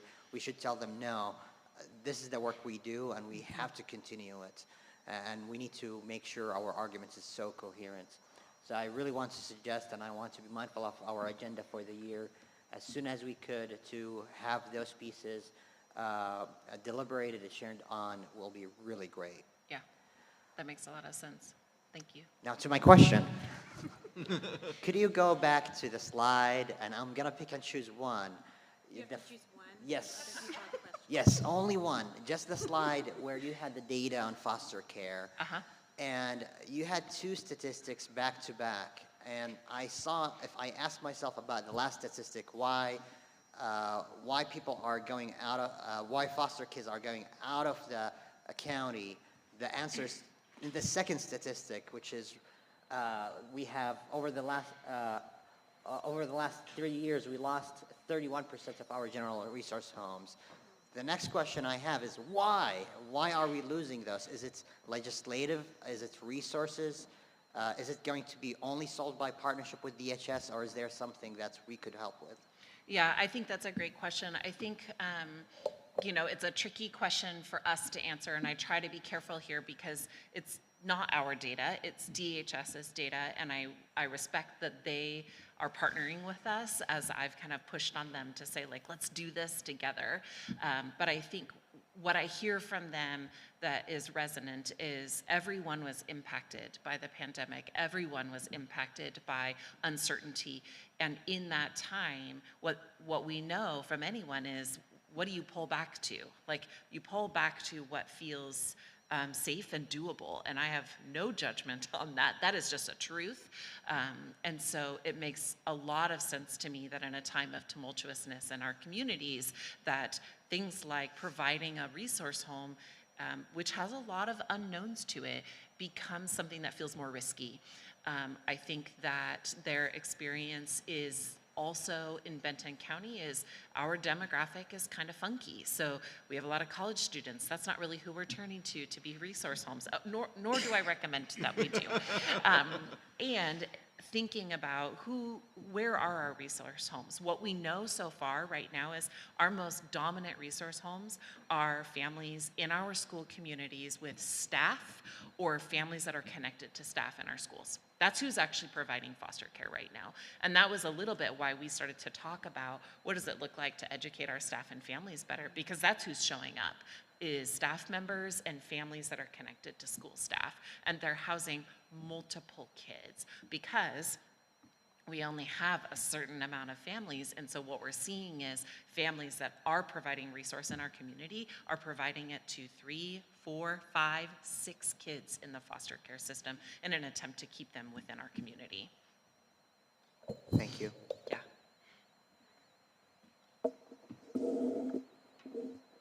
Okay, there we go. I just want to know if we can we get that QPR training scheduled? And is that something we can do? Can we do it during a board meeting, or do we have to schedule another? Uh-huh. Okay. Yeah, we could do it. We could do it at the retreat. Yeah, we could go that way too. Do you have any trainings planned? We don't train like that. Okay. In the thought that we try to make those. I still don't. Oh, there it is. We try to make those closed sessions in the thought at this point in time. So you have a partnership to be able to lean on with each other as I leave the training. So if things come up for you as the next week, or that you have phone numbers that you can call each other and say, hey, this has come up for me. And not that people don't broadcast that in communities, but at this point in time, that's what we're doing. That makes sense. You could do it as a group. You could also holler at me and say, I have a work group that we would love to train. You could say, I have a youth group that we have staff who do the youth group that I'd like to train. Our QPR trainers, we have several of them in the district, but we have several of them on the task force. To myself and another trainer had trained people at Old Mill because they wanted to be trained there. So we within the task force are specifically reaching out and saying, okay, as long as you have a closed group, we're in. So I just want to say I think we should be trained. And so can you assess the feasibility of us doing that as a group? and then report back so that if as a group that doesn't seem possible, we can seek other ways to get that done. And then I'll just throw down the challenge that when we start next fall, we should have a whole board of people who have gone through this training, because it's good for us, but also because it's good for us to know what our staff are learning, how they're being guided to support our youth and each other, not just our youth in the community. So, okay, so that was my first question, and then my second question was, there's a lot of information. I have like 100,000 questions. I'm not gonna ask any of them right now. I'm gonna like buy you pizza and ask you all of them later.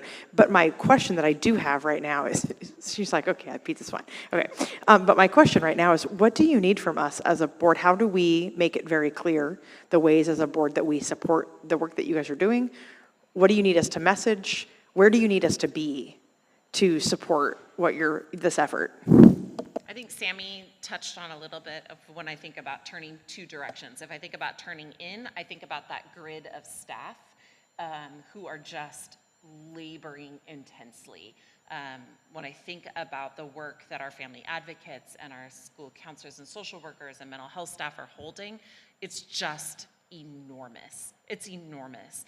I mean, when I think about this week alone, we have people who have family members that have died. They are supporting kids in grief while also doing forecasting and scheduling and supporting assessments and running their groups, right? It's an enormous job on the ground.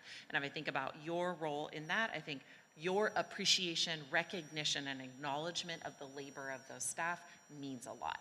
That is the thing I think of turning in. When I think about turning out, I think of exactly what Sammy said. How do we best articulate what this is, what's happening, how does it connect to student achievement as well as student wellness and equity? How do we talk about that, and how do we talk about the funding structures that support that, and why that's a part of what we're up to? That feels equally as important if I think about both directions.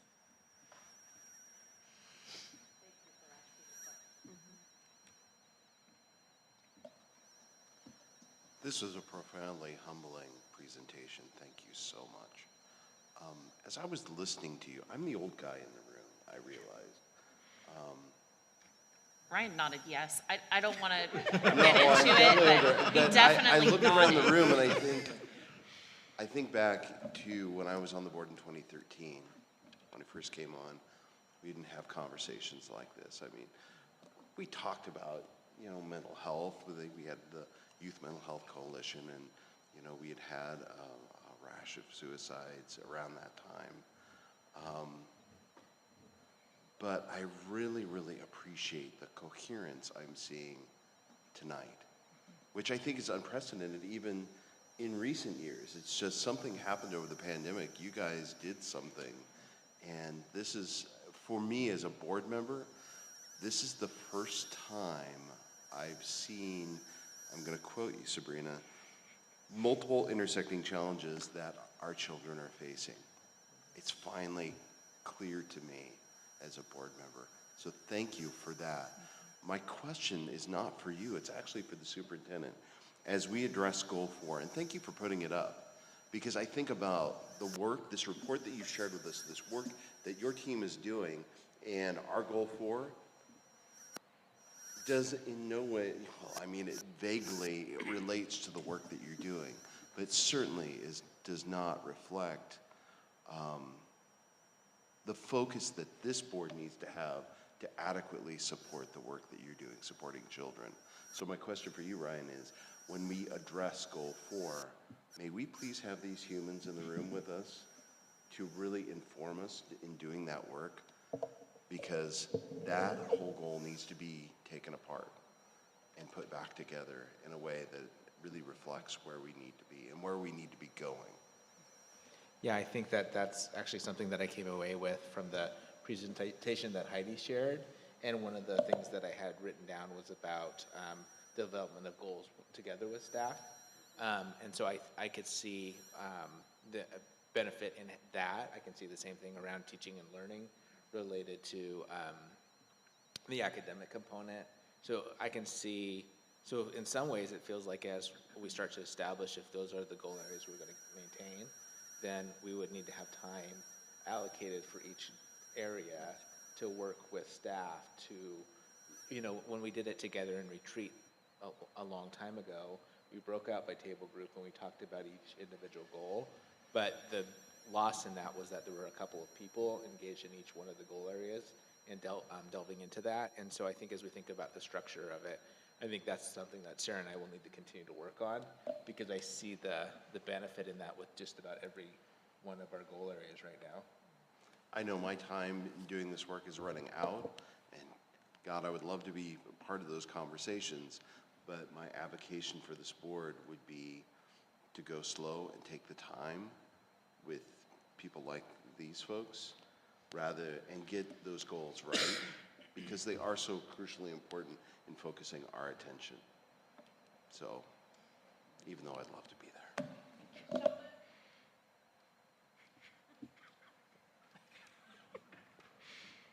Shauna, do you have anything? You're still there. Thanks for checking, Sarah. I'm still here. I've been listening in, and I'm just really grateful for this work. And many of my comments would echo those that have already been shared. So I really appreciate you checking in. I haven't taken this specific QPR training, but I've taken similar. And just to echo what the incredible staff who have been sharing have shared, I think for myself, even in this past year, have used those skills multiple times to have conversations with folks, whether it's been literally folks I've met at grocery stores or students or family members.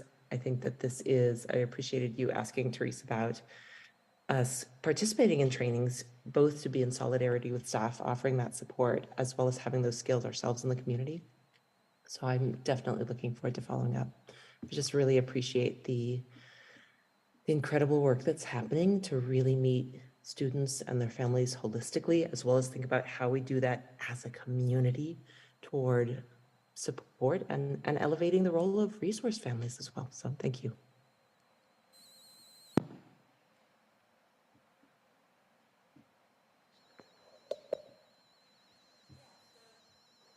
Hello? Yes. Okay.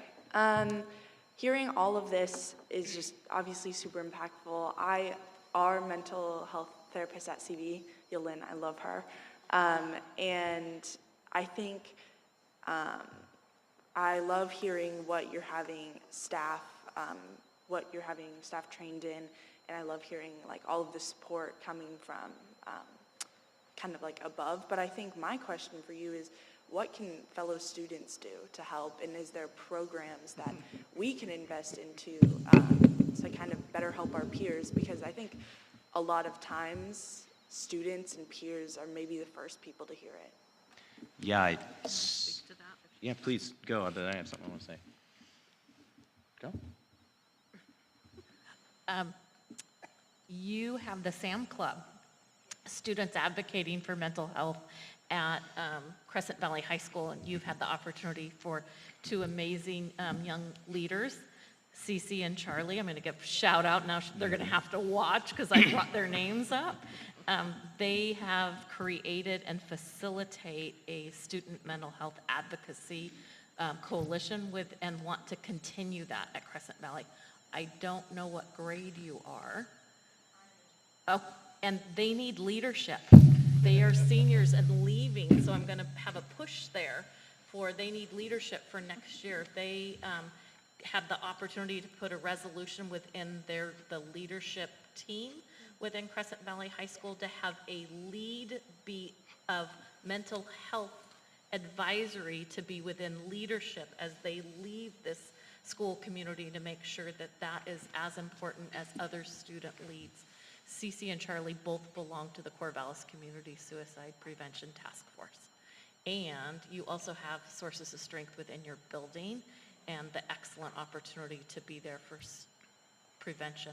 I didn't talk about that we have some holes that we're working on fixing, and I've had opportunities to be in some of the classrooms in the high schools talking about, are you learning the skill set that we just talked about?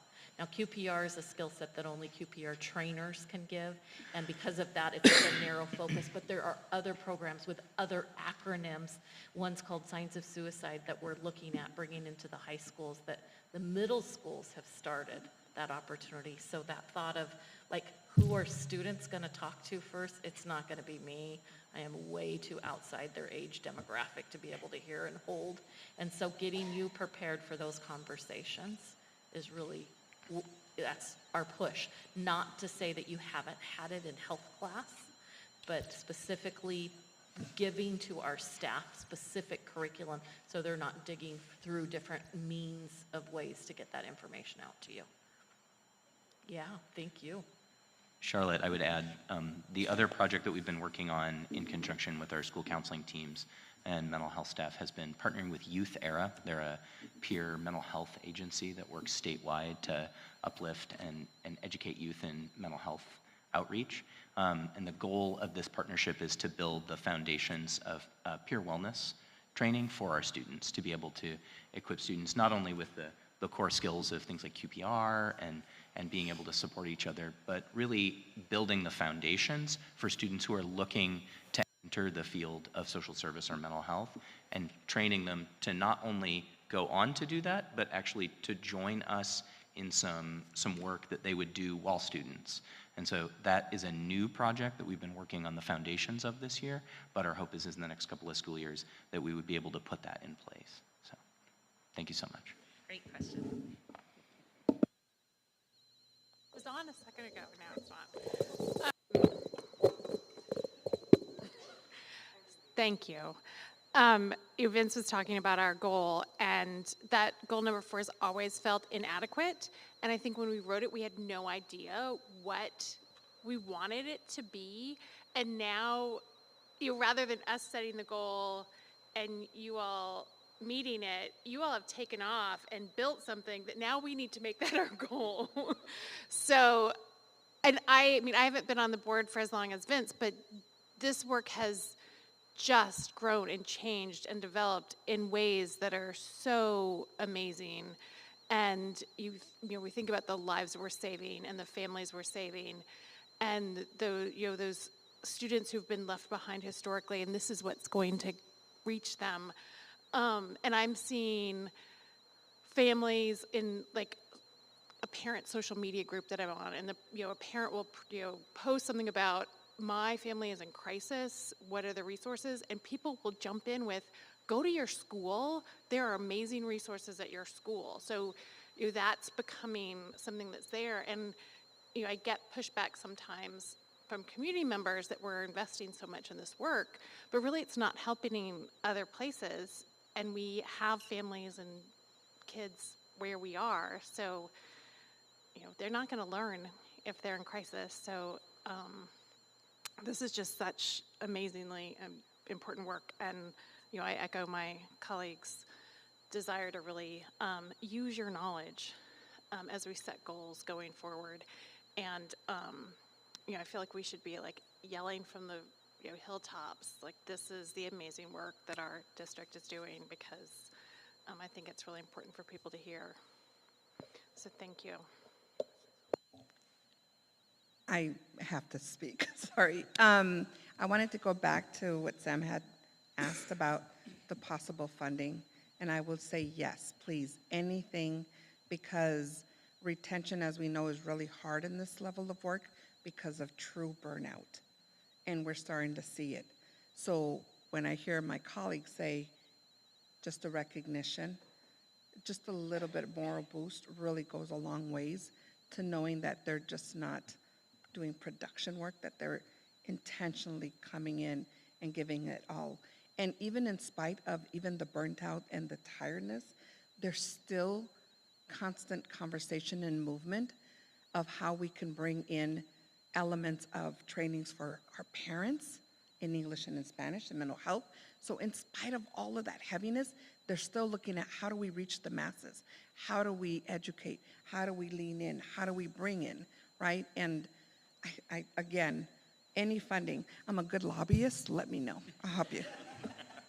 Seriously, we're all social workers here, so many of us can go and help lobby with y'all.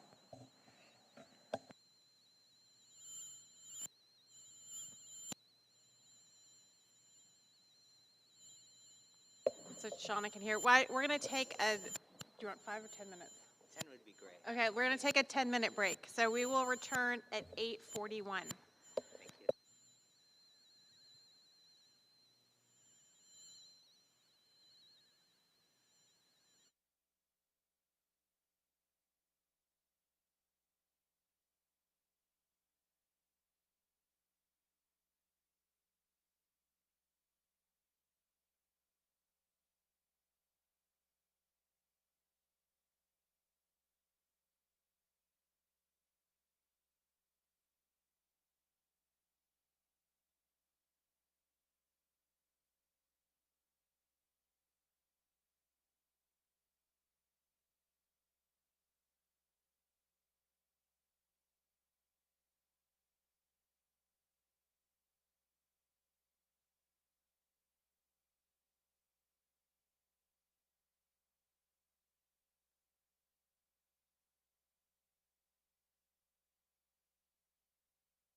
section.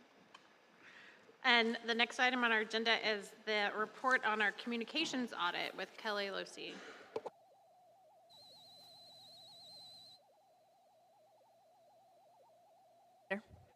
Trying to avoid the paper shuffling. Hi, Kelly Losi. I'm the communications coordinator for the district, and I've been asked to come talk with you tonight about our communications audit and the results.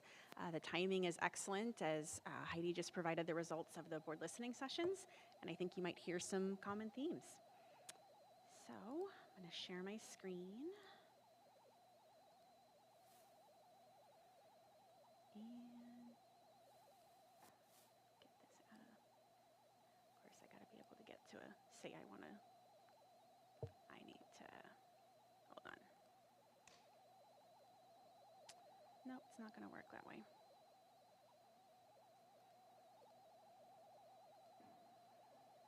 All right, let me do this.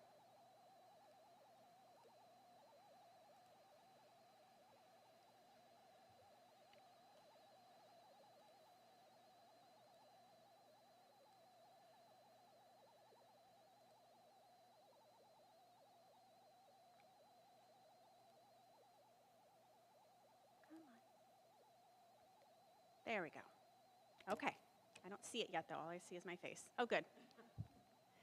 Great. So yeah, we have this really interesting and important data to share with you. I'm looking forward to talking about it. And I'm going to go a little bit into what I'm going to talk about tonight. So a little bit of information about why we conducted a communications audit, what some of our goals were as a communications department and as a district, what some of the goals of the National School Public Relations Association are, which is the group that we worked with for our audit, a little bit about our process, some of our findings, and then some of NSPRA's proposed actions and recommendations, and then what some of our next steps are. So the first thing is why an audit? So it's really important to establish a baseline. An audit hasn't been conducted of the district's communications program before, so this gave us some baseline information to start with. I also have been in the position just about 2 years, and so with new leadership, it's really important to spend time listening and thinking about what things should look like, and then being able to determine areas of strength and then areas of potential growth. It's important for strategic planning to be informed by input, so we wanted to have that information to help us do strategic planning. Really importantly, to be able to evaluate effectiveness of strategies, not just reach, so not necessarily the number of people that we reached with our information, but how effective were we at reaching them with that information. COVID has changed communication. The expectation is much higher of the level of information that people need, the level of information that people want, and so we know that some level of that may not be maintainable, but what we do want to be able to be responsive to is people's need to know more and understand more. So to be able to do that, we have to be able to do effective communication. And then perception. So no matter how well we think we're reaching people, if people perceive that they're not being reached and they're not getting the information that they need, we actually aren't reaching them. So it's really important for us to take that into consideration. So again, there's some goals for our communications department, and then we also have some goals from the National School Public Relations Association. So obviously, like I said, we want to assess the effectiveness of our strategies. We really wanted to gather direct family, staff, and community input. We needed help to determine areas of priority to ensure that our workload is manageable and efficient. And then we really want to ensure that our communication efforts are two-way. And then for NSPRA, they really wanted to understand current perceptions about the image of the district and schools. They wanted to hear from some of the same audiences that we did, to think about branding, engagement, crisis communications, and then also thinking about staffing needs. So again, our process included working with them, and our overall strategy was really to think about how to communicate strategically, really how to build trust, and then how to foster positive relationships. And again, those are so crucial to communications and their effectiveness. Okay. So our process included kind of two components. So the first was some quantitative information. So we participated in the scope survey.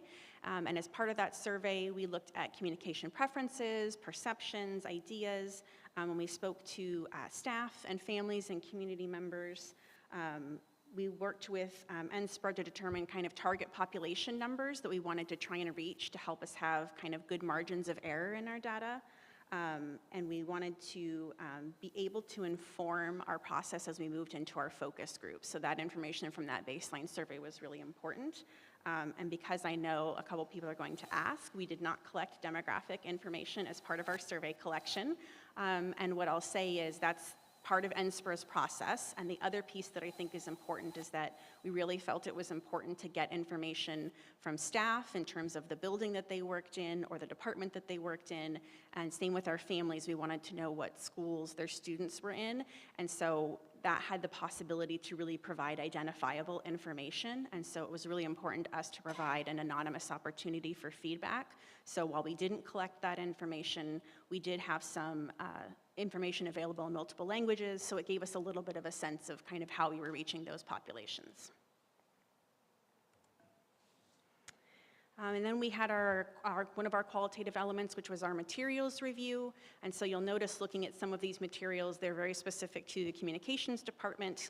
Some are specific to other departments, and then some are actually just more broadly, like the school board. And so these all really speak to that perception that I spoke of earlier. So if you talk to families or staff, they don't often see the communications as separate, so they might not identify this is a board communication or this is a communications department communication. They see them as one, and so it's really important for us to look kind of more holistically at all of those materials as we're assessing the effectiveness. And then we also conducted 10 focus groups. So we worked with NSPRA to determine which groups we wanted to identify and speak to. They had some recommendations, but we certainly had some flexibility to make some adjustments in those. And then the methods of identifying those participants varied by group. So for example, one of them was our office managers, and so that's a pretty defined group. Some of our other groups that included parents or groups of staff that were larger than we could accommodate in a focus group, we worked with staff to kind of identify what we thought made the most sense, who we could reach out to, who they might have spoken to that had really good perspective. And we were really clear that we weren't just looking for people that had positive things to say. We really wanted genuine feedback from everyone, because with it being baseline, we don't know where to start if we don't know what the actual perception is. And then we also, there were a couple of interviews. So Ryan participated in an interview, I participated in an interview, and then my communications team also participated in an interview. So the results, this is the important part. So we had 907 families participate in our survey. And so they identified a couple of things that they felt really well informed about. So they said they felt very informed during crisis and serious incidents. They felt informed about student progress and learning. They identified relying on information from emails, report cards, and actually from their student directly. And then they also identified some areas that needed some enhanced awareness. So that would include areas like district finance goals, plans, leadership decisions, successes and achievements.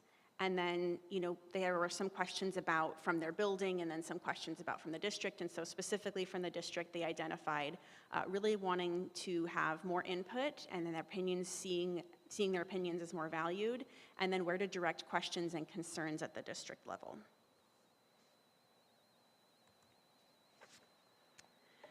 So I wanted to include a couple of data points. So this is an example of one of the series of questions that was asked. It was asking about, please rate how informed you feel you are in the following areas. And so there were questions about students' progress, extracurricular programs, student conduct and discipline, again, those district goals and plans, PTA, PTO, crisis, just any kind of thing that we could sense out. And so just so you know, this is on a scale of 1 being not informed, 2 somewhat informed, 3 informed, 4 very, 5 highly. So we're on a scale of 1 to 5. So I think it's important to note when we see numbers in the 3s, that's still identifying as feeling informed.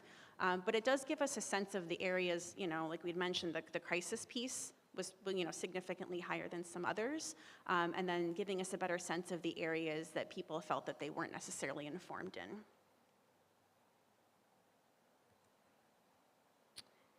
So So among our staff, we had 325 staff participate in the survey, and they identified having good clarity around teaching and learning, that staff really felt prepared to perform their job. They had less satisfaction in terms of transparency and feeling like their input and opinion was valued, and again, that was specifically at the district level. Their preference was for information to be received by email, and they identified as having low reliance on social media, local news, and information from the Board of Education.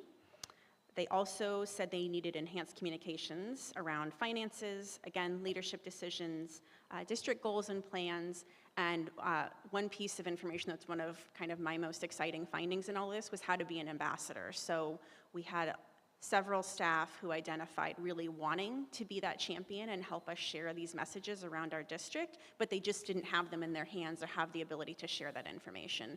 So I always think it's more challenging to convince people that you're part of our district and we want you to be an ambassador and be part of how we communicate out the purpose of what we're doing.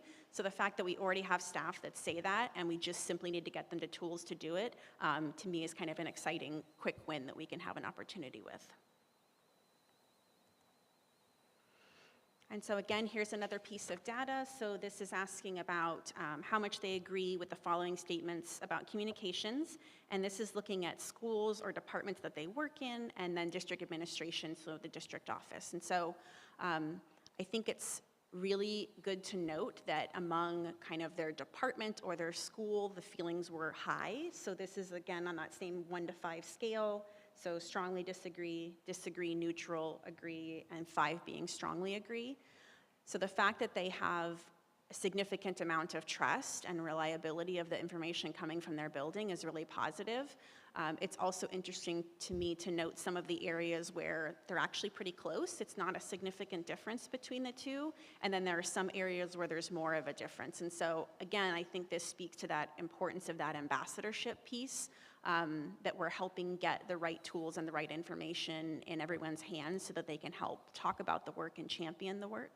And it's also just good to know, where we need to do some improvement. So that's certainly one area.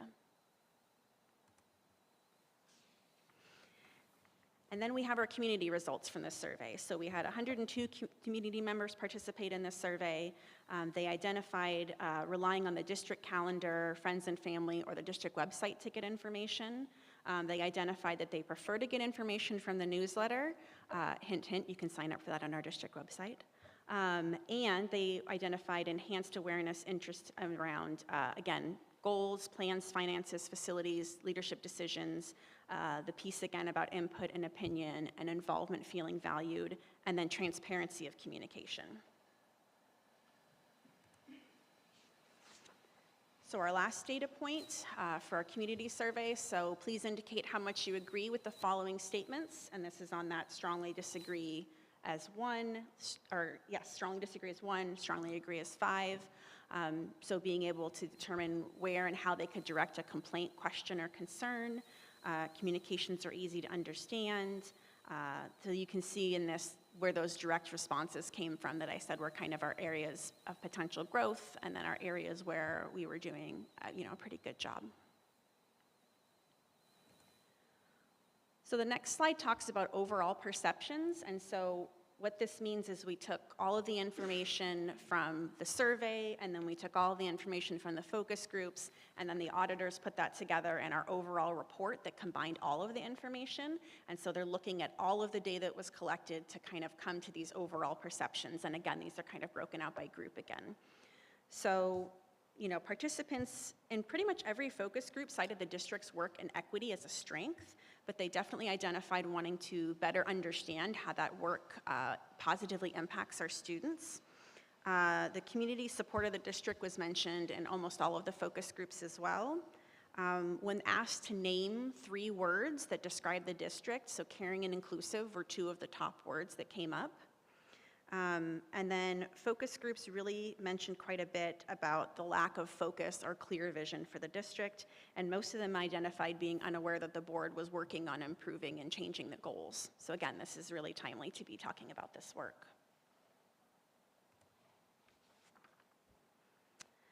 And then looking at the overall reactions and responses for families. So anybody that's in here that has kiddos know there's lots of information and you get lots of messages, and they definitely identified they get a lot that aren't relevant to their family. For example, they might get information about sports or different activities that their students don't participate in, so that leads them to not look at all the messages thoroughly, and that it's pretty overwhelming, especially if you have students in multiple schools at multiple levels. It gets really hard to sort through all that information and to be able to figure out what the crucial information is that you need to know and what to do with it. Really helpful to us, Parent Square is a really great communication tool that we use that unfortunately had to roll out in the middle of the pandemic. And so our beautiful education campaign that was planned to be rolled out with families and staff about what this tool is and how it works didn't happen because we had to do it practically overnight. And so what we found out from this survey that's already informing a lot is that a lot of families didn't associate the information that they got as coming from Parent Square.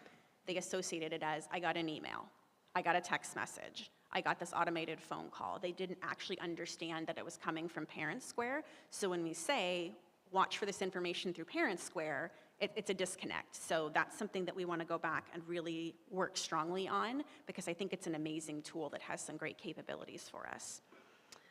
Families identified feeling the least informed about decisions, district goals, plans, finances. We talked about that a little bit already. And then this was the piece that came up around they felt there was a greater focus on equity than attendance or academic rigor. And because of that, they felt unsure if they could trust their students' grades, test scores, or the rigor of the curriculum. So work to be done there. And then in terms of some key findings from staff, again, back to that ambassadorship piece, staff really want to have more information at their fingertips when they get calls or get contacted about things. And because we know that there's a lot of trust in our staff, we really need to give them that opportunity to have that information, even while we're building trust and kind of relationship among the district to community members or staff or families. We need to lean on the relationships that exist and that are trusted. The staff really need communications to be more proactive than reactive, and that's something that we work really hard on, in having templates or having information available so that we're not scrambling and trying to put things together when something happens. Staff identified that they didn't feel like they were being asked for input, and then when they were, it wasn't used, and so they really want to feel more included in the decision-making process, and part of that is just, I think, us doing a good job of articulating how that's being considered in decision-making processes. And then again, staff really wanted better training on how to be better and more effective communicators. And then a really important piece about morale that was identified through this was that they really would like to see our district leaders in the building more. And so for them, what that helped with was, or would help with, is developing a relationship and having that rapport with somebody so that when questions come up or there's confusing information, that they have that connection and can contact that person or reach out and just better understand how decisions are made. So that was a really good piece of insight. So the recommendations. So I just listed out these, and I'm just going to give a couple of different examples of what this might look like. All of them are detailed out in the full report. That would take up way too much time. But the first would be enhance the strategic value of the communications plan with measurable objectives. So examples of that are something I already mentioned, that the communications department will be developing a 5-year strategic communications plan, and our plan is to align it with the board's new 5-year goals. So I think that will help us really kind of fine-tune what we're doing and help us support the work of the board as well. And then strategies, again, should increase stakeholder understanding and engagement, not just focusing on reach. So for us, that's looking at our evaluative measures and how we're evaluating the effectiveness of the work that we're doing. And then developing and implementing strategies to keep staff members informed and engaged. So really gathering staff input on decisions and being clear when decisions are made and when those are communicated, how that input was taken into account. So saying, we considered, this factor, we considered not doing anything. Ultimately, we had to come to this decision because considering all of these factors, this was the best decision that positively impacted the most staff or students or whatever that looked like. So sometimes it's more about us just being clear that we've considered those factors and articulating how we did it. And then again, building on staff's trusted relationships with families. So a lot of times when there's district level communication, we tend to send that out from the district, but could we be more strategic or thoughtful about messages that could actually come from individual buildings to families that don't have to come from us? You know, maybe based on the content of the message, that actually is a better communicator for it. So those are just things we need to consider. And then thinking about providing communication support and training to staff. So defining communications roles for departments so that we can help support everyone to be part of this work. You know, we're really a 2.5-person department, and so having everything rely on us to have timely and accurate communication go out probably isn't going to help us really move things much. And so I think it's important for us and for our workload, but I also think it's important for people to feel bought in and to feel part of a thing. So we need to look at what that looks like, and then again, build up staff's ability to serve as advisors and ambassadors, and what does that look like? Standardizing parent and family communication processes. So this was a really great quote. Families want communications to be brief, easy to access, and easy to determine what they need to know. That was a direct quote from somebody in one of our surveys. So I think that's really a great description of what we need to look at doing. And then exploring what it could look like to have a common framework for family communications in all of the settings. You know, I think our buildings are each kind of little individual communities, and that autonomy is really important. And so I don't want this to come at the, you know, at the source of that, but I also want to think about what we could do so that things look similar and so that people know where to expect communications and how and what that might look like. That could be really helpful. And then creating a, nope, I did say that, enhance. So enhance strategies to strengthen the engagement of families and community members. So one of the recommendations was to develop a district-wide visibility plan. And what that kind of means is like take the district to the public. People really wanted an opportunity that wasn't coming to a meeting to be able to engage and have conversations and provide feedback. It's similar to things that Heidi talked about earlier. And then key communicators network.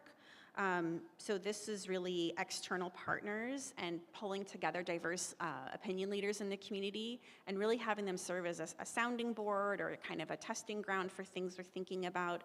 And then also having them also be key communicators outward. So if we have important messages or information or initiatives that we're trying to share out, they can help us share that information out. And again, building on those existing trusting relationships. And then the last recommendation was around increasing the usefulness and value of the district's website and social media. So one of the recommendations was to add a video welcome message from Superintendent Noss on our district homepage, and then really ensure that all of our websites, so our district website, our school websites, are welcoming, that they're easy to navigate, that they're accurate, they're engaging, and that things are kept up to date. A lot of people identified going there to try and find information first, and then searching it out in other ways, so the more that we can do to make that a reliable, consistent source of information, the better. So next steps. So I mentioned that we had done some immediate things to kind of put in place some of these recommendations that we heard. So we've already shared the audit results with families and staff and community members. And then we have created an actual page on our communications department website to have all of this information. I think both to make it accessible, but also to hold us accountable to being transparent about our process and the findings and the things that we're going to do to address the things that came up.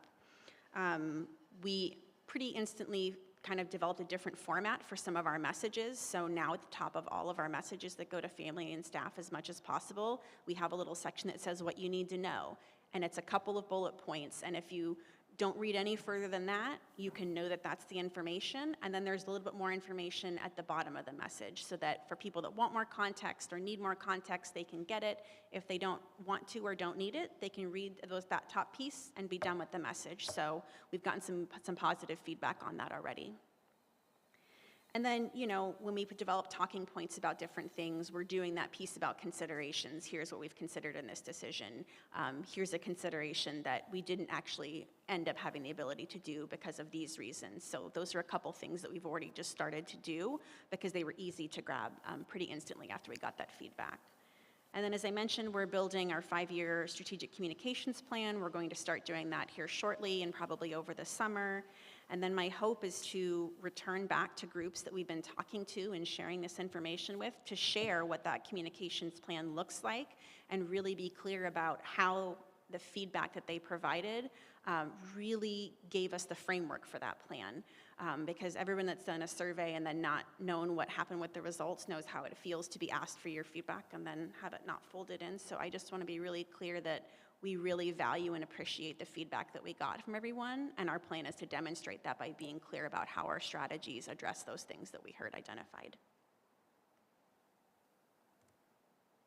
And with that, I'm happy to take any questions.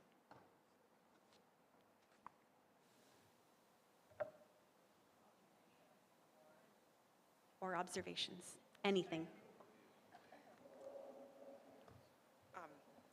Well, okay, is that working? Yeah, okay. Thank you. I know that was a really big undertaking to engage so many different groups. And I guess my first thought or initial feedback is I'm a little bit surprised at the number of times that the group's interpretation of things seems to not align up with each other. Like one group saying, oh, the equity work is really great, and then another group saying, we think the equity work might be taking away from academic rigor. And so it causes me to just wonder about the different ways that these different kind of groups or, you know, categories of people in our community interact with the school district, and then what the school district represents or the meaning that the school district has for those groups that would lead to sometimes some pretty distinct, different ideas or feelings about things that maybe, I don't know, seem like I would expect that there would be maybe a little bit more consistency there. So a couple of those times kind of surprised me. Also, I'm totally one of those parents who said, I just do not like Parent Square, but I want to like Parent Square because conceptually I like it. I totally felt with those people who answered that because I'm pretty sure I checked that too. That's it. Thank you.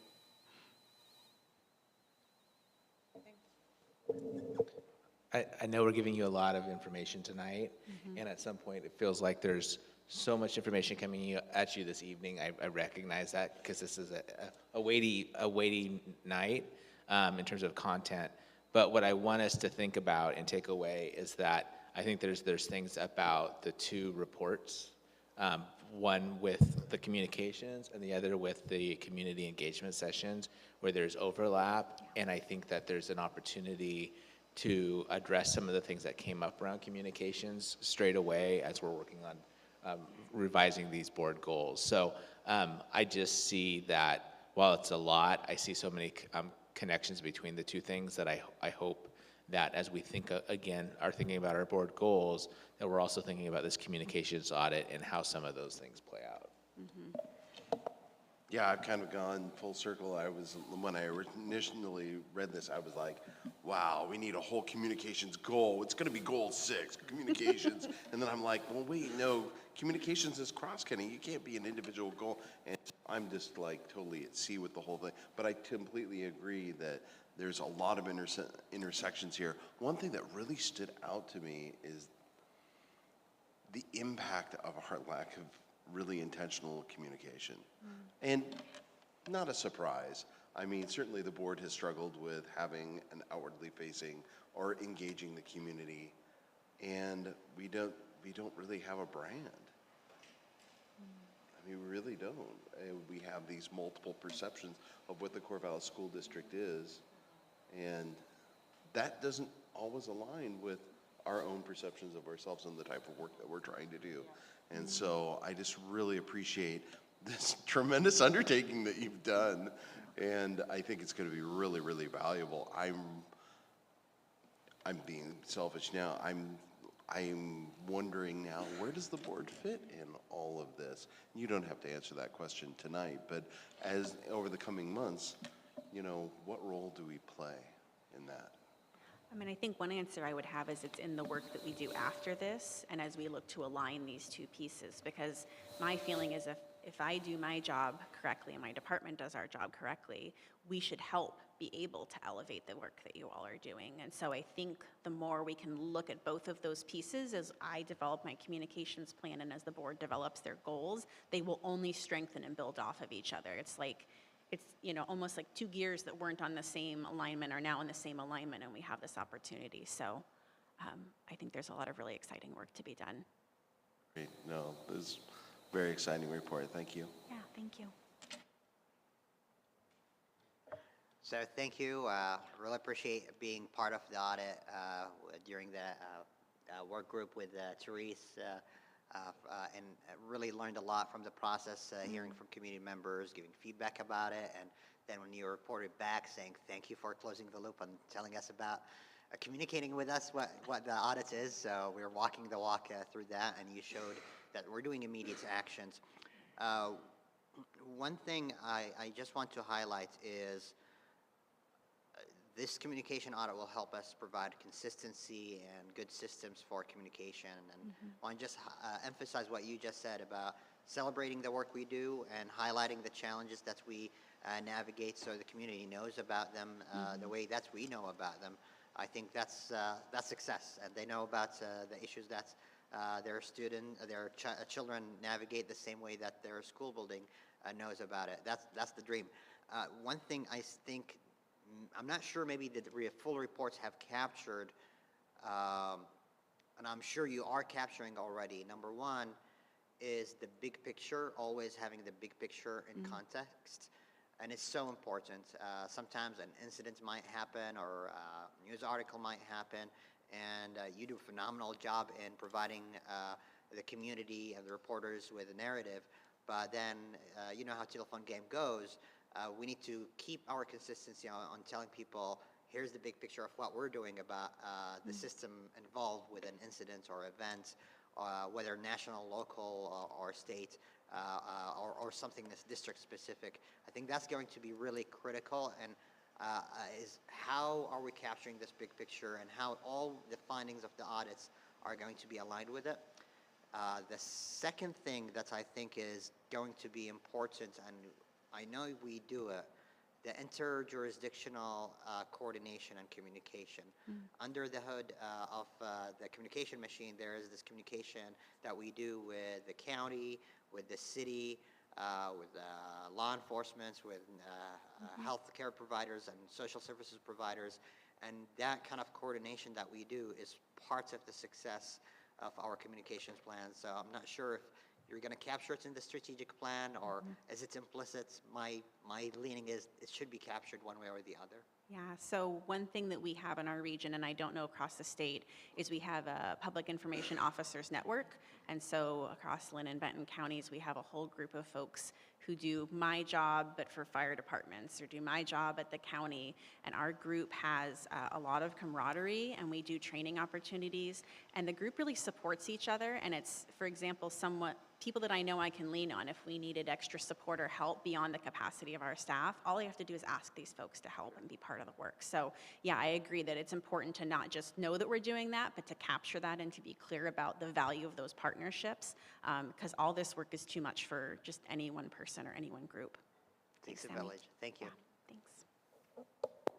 thanks. Thank you for this work, Kelly. It sort of struck me as we were looking at your numbers that it's clear, especially with families, that the sort of communication that they absorb and they trust is the communication from what's closest to them, the communication about their student and their school, and then the district is farther away. And I know as a parent, I get so much email, and I read the subject line, and if it doesn't look like it's going to impact me right now, it goes away. And I have the luxury of knowing what's happening at a higher level in the district, and a lot of other people don't. So it just feels like we have that closeness to the schools that could help us. And it's, I agree with what Therese said also, where I think because of the number of emails and things that people are getting, they're picking and choosing their information. And so you end up with people getting very different pictures of what our district is doing and how that's impacting their kids. So I think, those are all things that I have experienced as a parent. And I'm really excited that we can sort of firm that up somehow so that everybody can really better understand the really amazing work that is happening. Yeah. So. Thanks. Yeah, again, it goes back to that we're not just measuring, we sent out a message to, 1,000 staff. We're actually seeing, did the message get communicated as intended? And if it didn't, then we need to take a step back and figure out why it didn't. And it's really our responsibility to try and understand how to do that more effectively. And the only way we're going to know is if we get input from staff and if families tell us this is how I need information. And if the community says, I don't have any idea what's happening, those are pieces that can really help us just tighten that up so that, we can have effective communications. That's the whole point. Yeah, because we think about the work that Heidi did with us. It was interesting in the listening sessions, because there were times when somebody would say something and I'd want to say, no, but I was just there to listen. And so it was clear in even some of those discussions where communication or perception had been, there were holes there that were leading to, frustration and barriers. So. Well, and again, thinking back to that comment about COVID, how much information overwhelm existed during COVID, and I don't think that feeling has left people yet. I think people are still in information overload a lot, and as much as they want to and try to get the accurate information, it's pretty hard to wade through sometimes, so that's on us to help with that. Yeah, well, thank you for tackling this. I think it can do nothing but strengthen our work. And I think, as has also been said, figuring out how this fits into our goals is going to be really interesting, exciting. So thank you. Yeah, thank you. Okay, moving along. The next item on our agenda is our school calendar revisions for the 23-24 year. Nikki.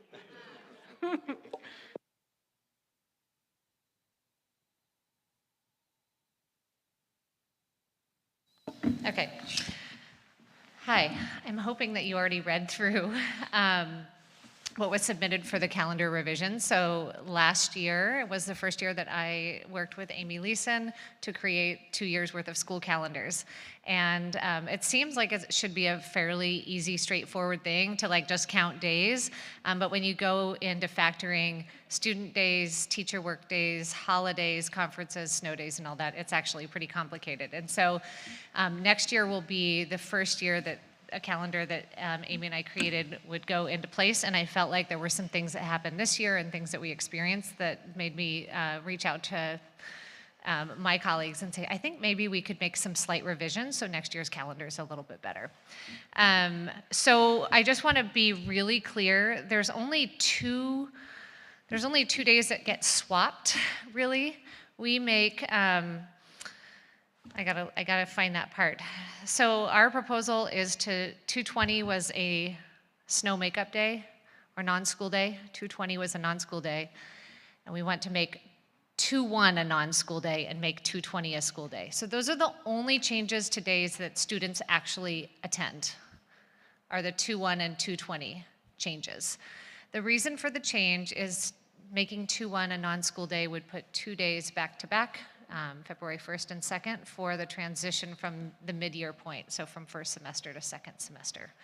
The other reason is that 2/20 has historically been when we do this regional college and career fair at the LaSalle Center at Oregon State. We actually already had it reserved, and we have community partners that are really excited to have the event happen again, and there's a predictability around that. So that was another reason to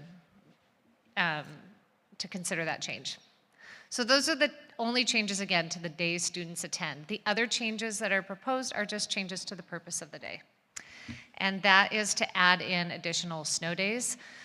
So not too long ago, President's Day, February 19th, was a snow makeup day. So that is part of this proposal. So it would be a non-school day, but we would use it for snow makeup if we had several snow makeup days, say in December or January. And then the other part of the proposal is also to create flexibility April 17th through 19th. It says to make them a snow day. They're currently conference days. They will stay conference days, but we would like to add snowflakes so we have a little bit more flexibility for the use of those days. So those are the changes that are proposed. I hope that explains it. Probably a picture would have been better this time of night, but I have a hand-drawn one on my office, up in my office, but not here. So does anyone either want to make a motion or have discussion? Question, maybe? Yep. So, just want to be on the record, we're making a change that's more than at least 11 months ahead of time, correct? Yes. Yes, that is correct. Just want to capture that on YouTube, in case we get any questions in 11 months, that we're making last-minute decision. That being said, I want to acknowledge that some people may have made their decisions, and my understanding, we're doing the best that we can to provide predictability and flexibility for our parents, students, and staff. So really thank you for doing it, and I'm in supportive of it. And if there's no questions, I'll go for a motion.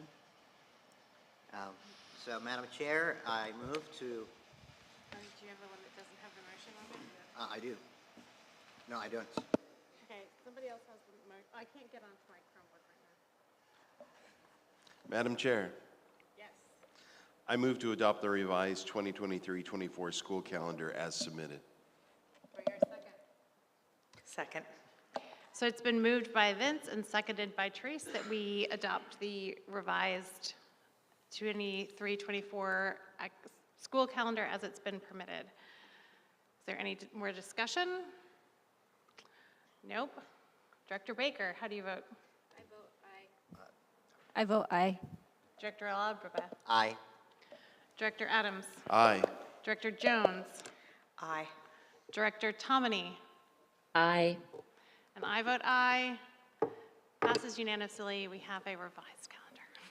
All right, thank you. I will work with the communications department to get the updated calendar out and available to families as soon as we can. Thank you so much for doing the work to figure out how to get a snow day later in the year. Yes. Hopefully we won't need it, but thank you so much for making it happen. Okay, so the next item on the agenda is the public hearing. Thank you, Nikki. The public hearing for testimony regarding the integrated guidance application. Do we have any public comment this evening? No. You still got to open it and close it. So we'll open the hearing. We have no testimony, so the public hearing is now closed. So now we move on to our presentation about the integrated guidance application. This is like old school board meeting right now because it's 9:30. So this is awesome. And we're going to do a big presentation and expect you to pay attention. Unfortunately, because of scheduling changes we had earlier, we're going to have some long meetings coming up. So my record has been demolished.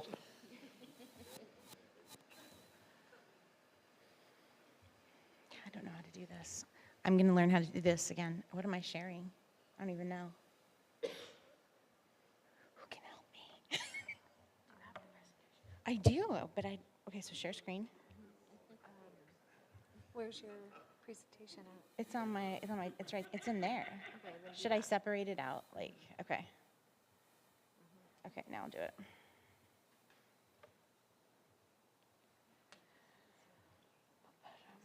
There it is. And then start the show. And then probably go to the first slide.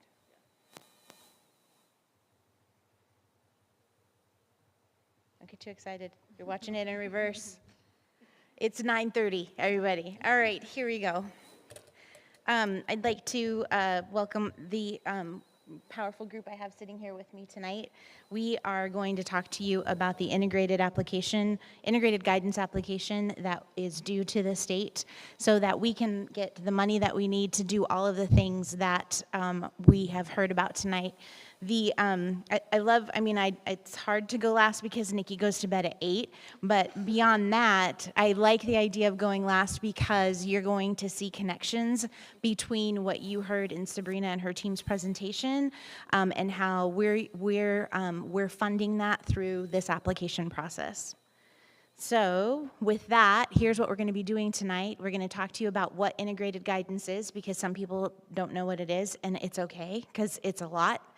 We're going to share with you how we engage the community and identified needs for tonight, for our plan.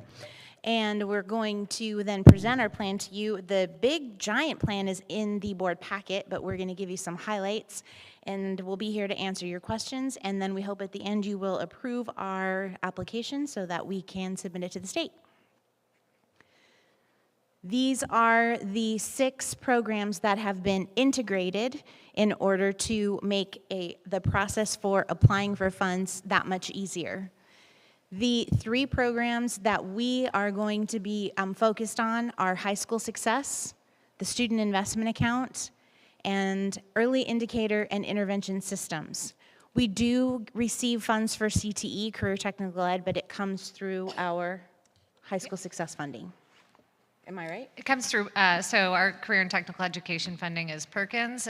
It's federal, but it kind of funnels through the state, and then we have a regional coordinator. So there's, across our area, somebody at Dale Moon helps us to manage those funds. I'm mentioning it because you're going to see a lot of conversation and needs assessment around CTE, but it's not one of the 3 areas that you saw in the budget document that Olivia prepared. High School Success, remember, is about improving graduation rates and also college and career readiness. SIA is about mental health, behavioral needs, increasing academic achievement. And then the Early Indicator and Intervention System, which maybe is not as well known, is data collection and analysis. This helps us to do dropout prevention as well, but through programs and people. So who's sitting up here in front of you tonight? Let's do some introductions. Lee, would you start us off? I'm Lee Santee, thank you. I'm actually the Assessment and Growth Coordinator, but that's okay. Oh, that's okay. You do a lot of things. Amy Leeson, Elementary Coordinator. Nikki McFarland, High School Coordinator. Melissa Harder, Assistant Superintendent. Olivia Myers-Book, Finance and Operations. We were also heavily supported as well by our friend Marcian Rivero Cucci, who is at home, our friend Kim J back there, and also Ryan. Okay. All right. All right, so to talk to you a little bit about the planning process and tonight's presentation, this is directed from kind of like what we have to share with you, so we're trying to be as clear and explicit as possible. We're going to talk about, throughout the whole planning process, how we used an equity lens, what engagement looked like, and our plan, and what that development of that plan looked like. So I think the important thing I want you to take away from this slide is that yes, we used the equity lens for this process, but this isn't just something for this specific thing. This lens, this piece of paper in some cases, a piece of cardboard in other places, a table tent, this is all over our district. It's in posters. Every meeting I facilitate, this is either on the table or one of the slides. This is one of the ways that we center equity in all of our decision making. Recently, we've added the district's equity lens questions to the compass, and if you've been through Beyond Diversity, the rest of it should look fairly familiar. And making sure that we are continuing to internalize this work, having this present in front of us at all times is really just something that is important to us. So even though it was required as part of this process, it actually is just part of the work that we do anyway. Okay, and then I'm going to talk to you about community engagement. So the last bullet there is one you're familiar with. We attended and looked at the feedback from the community, and that is some of the information and data that we use to inform our plan. And then I independently also, well, not independently, I was with teachers and I was with other administrators. We had CTE teacher listening sessions where we listened to what are the strengths of our programs, weaknesses, opportunities, and threats to get ideas about how we should spend our high school success funding in the next biennium. And then we also have some really great data that's publicly available about our CTE participation. So I can look at programs and look at areas where we have underrepresented students. And then I looked at who was taking classes and did listening sessions with what we would call non-traditional CTE student participants. So for example, that would be girls in engineering. They don't show up a lot in our engineering program at Crescent Valley High School. And so I brought students together and listened to them about what they see as the strengths of the program, what they would like to see changed, and what they would like to see improved. And they had lots of great ideas to share that helped to shape the plan.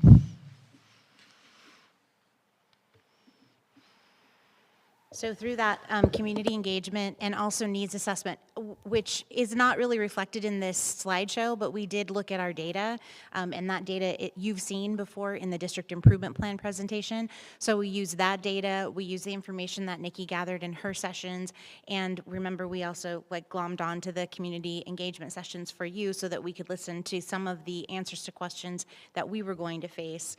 And in that, these are needs that we identified. I don't want to go through each one, but I think what you're going to see here is, first, you're going to see connections to the current school board goals.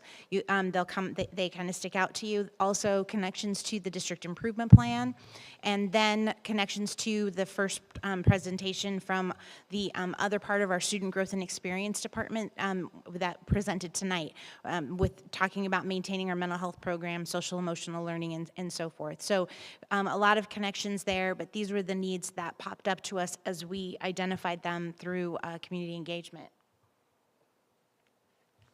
From the needs, we moved into priorities, and again, you're going to see some things that seem familiar to you. So Amy, do you want to talk a little bit about these? Sure.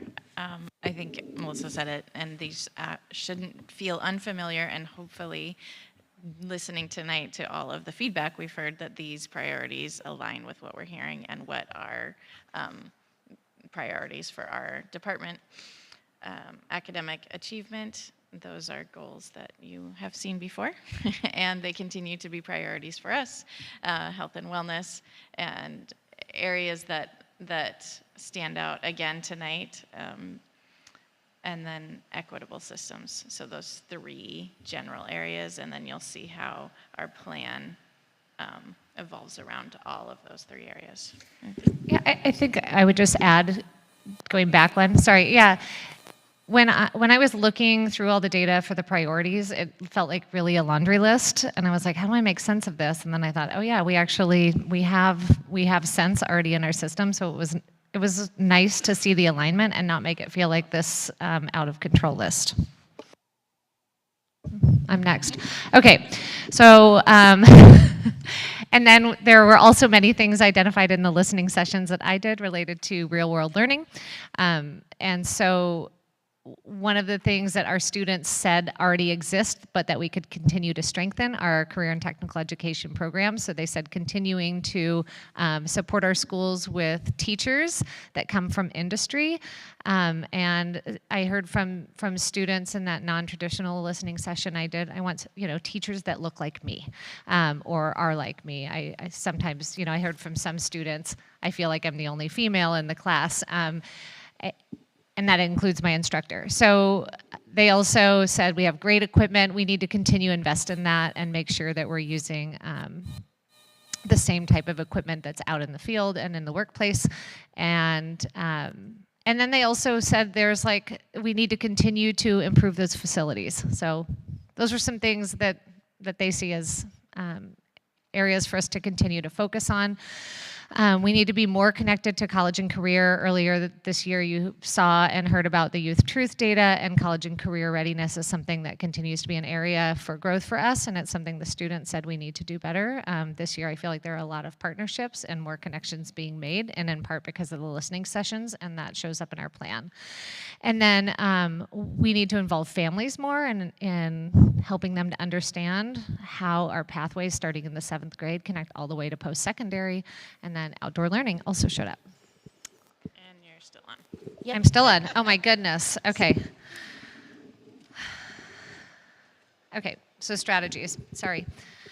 So one of the things that came up consistently, and I don't just want to read, but so I'm going to try and avoid. You can read our strategies here. I talked already about facilities. Something that came up for me outside of CTE was gender inclusive bathrooms at our high school. We have students, particularly coming from Sheldon, where you've seen those new bathrooms that are saying, when are we getting those at the high school? So you'll see in our plan that's something that we're going to begin design work on in the next biennium.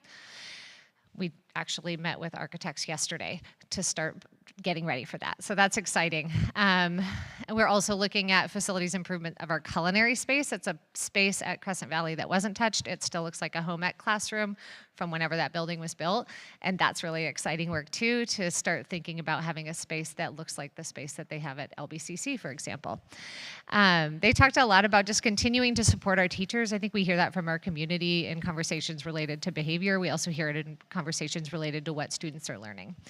And social emotional learning came up again, and college and career readiness. These are things that we have been focusing on, and it's nice to hear from to put together a plan where we'll be doing this work.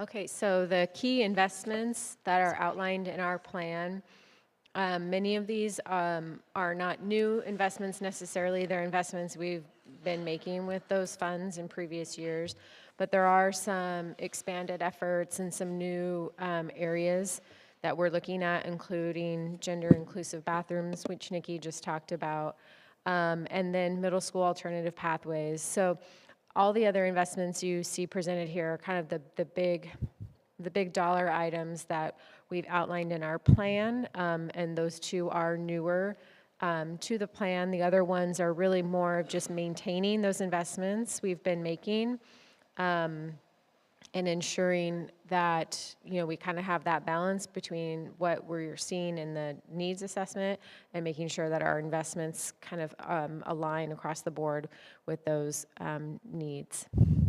The detailed planning and budget template was also included in your board packet tonight. It's a very technical document and a template that the Department of Education provided for us, so all school districts are using that same template. But there's a lot of detailed information in there about every single investment, and details in terms of like the number of FTE and the type of staffing and the cost for both next year and the following year of the biennium. So we know what we want. We've heard from our community. We've assessed our needs. We know what our priorities are. We've decided how we're going to get there. We've matched spending to that, and this is what we hope to achieve, which again should be very familiar to you. These are our academic achievement goals, our outcomes that we're hoping for. These are in our district improvement plan, and they're also attached to board goals. So reading, algebra, and making sure that our kids are graduating. And then what just happened? Did you do that to me? That is a crazy, okay. We're not done yet on outcomes. I touched the button twice. Go ahead, Nikki. Or not Nikki. Oh, it's me again, still. These are equity, what time is it? Oof. And then these outcomes are related to the other parts of our board goals, which are obviously equity, real world learning, and health and wellness. Now I'm gonna touch the button and something wild's gonna happen over there. Yes, the fancy assessment and growth coordinator is now going to talk to you about longitudinal performance growth targets. Cool, like that. The real piece here is around you all are seeing the details of the plan, of what we plan to do.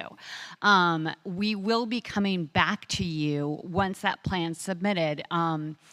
because there's an additional piece here around longitudinal performance growth targets, LPGTs, that really we're going back to that idea of, okay, we have this plan, we're going to start implementing this plan, and we've got two questions. Is it working? And are we doing what we said we were going to do? So our targets are going to help us to gauge that and move us forward. So we wanted you all to know that this is coming your way, because as soon as we submit this plan, we're going to be working with ODE to develop these targets, and then we are going to come back to you with these targets. So the real important thing to keep in mind is we will be looking at 5 different areas: regular attender, 3rd grade reading, 9th grade on track, grad rate, and 5-year completer rate. Is it? It was there. Oh, you see, there's another, yes, sorry, there's another, it's all like, there, 3rd, like, are you so impressed I could do this at 9:45 at night? Woo!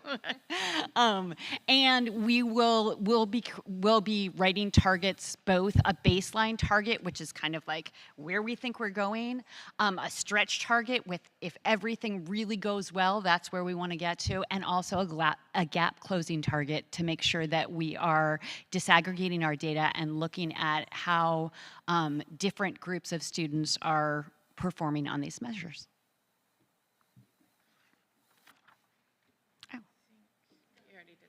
I did that.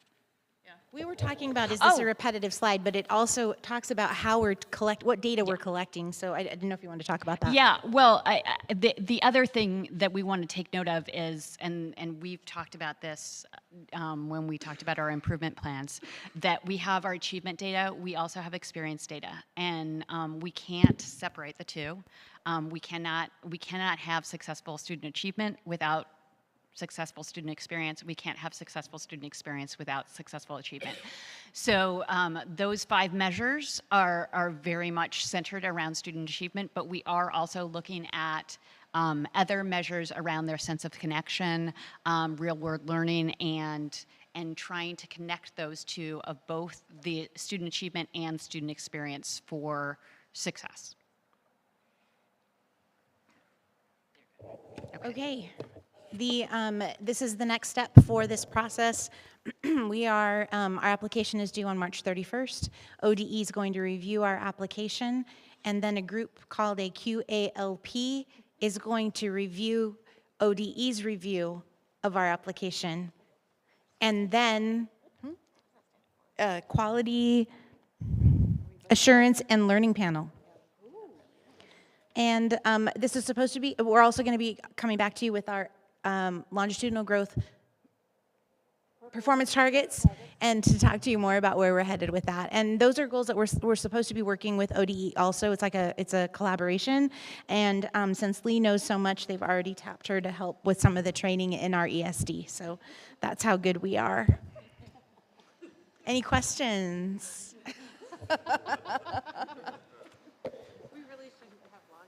Oh, wait. Shall I go? Okay, yes, go ahead. So, thank you. First of all, since there's an action, I'm going to say I'm going to support this. Thank you. I'm looking forward to voting for it. And I think you captured really well the community needs, or the assessment needs, all the way through the whole thread to how are you going to measure success.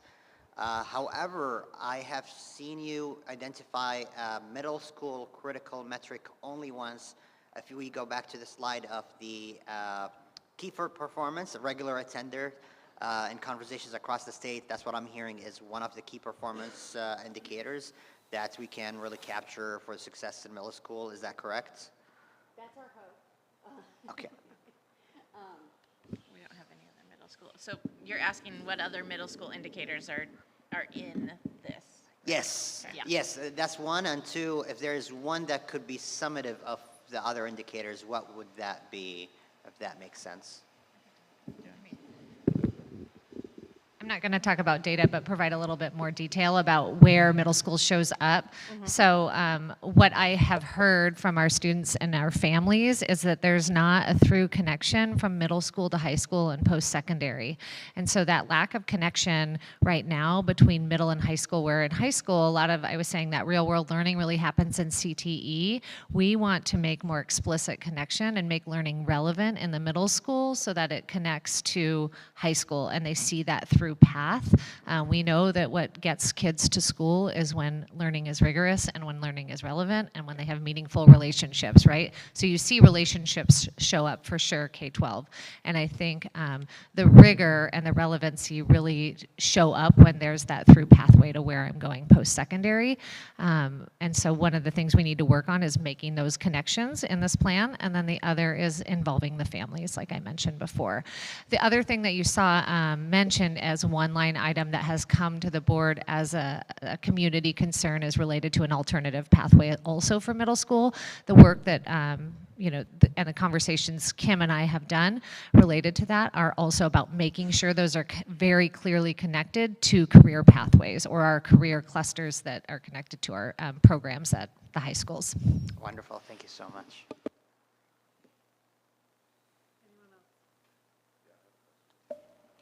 So I have talked to many districts and boards and heard about them getting their teams providing this report. So it was really interesting and fun to watch you guys deliver this report. I'm really curious. Not as much fun as putting it together. Oh, I bet. And so this is my question. You know, this was novel. This is new this year. In what ways was this better? And what did you learn? And in what ways was this structure a hindrance for you? It seemed a little repetitive. Okay, I love the community engagement part. Being able to hear from our community about what it is that is important to them in school, and having the opportunity to join in on what was happening with the board, that was very important for us. The idea of pushing us to do these conversations that Nikki's had with CTE, non-traditional students, as well as the CTE staff. And I don't know if you got into the report very much in the board report, but that led to a presentation on mitigating bias and forecasting for our students in high school. Like there's real things that are coming out of it. I think that's what I would like to celebrate. There were 17 pages of questions at 250 words or 500 words per question, and that was a lot of work. So that is at least where Ryan said, Melissa, you're gonna be great. Just use your resources, it'll be okay. So that's where what he was very helpful for sure. It's like, it's gonna be good, but it's a lot. It was a lot. It was a lot of time that Nikki and I especially did outside of work hours because there was no way to do our job and to do this application in the same 8 hours. 12 hours, really, that we do every day. Not today. Today doesn't count. Yeah. Yeah. So that was a challenge. Okay.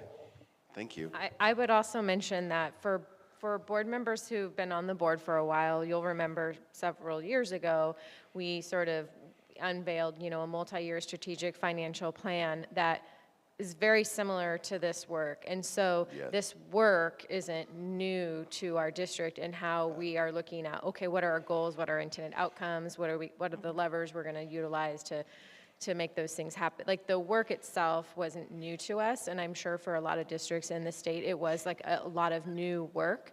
So it wasn't really the work that was new, but it required a lot of time to kind of take what we're already kind of doing, but we needed to now do it in a very structured way that was basically like everyone's doing it this way. So now we kind of took all of this and had to kind of filter it through that system.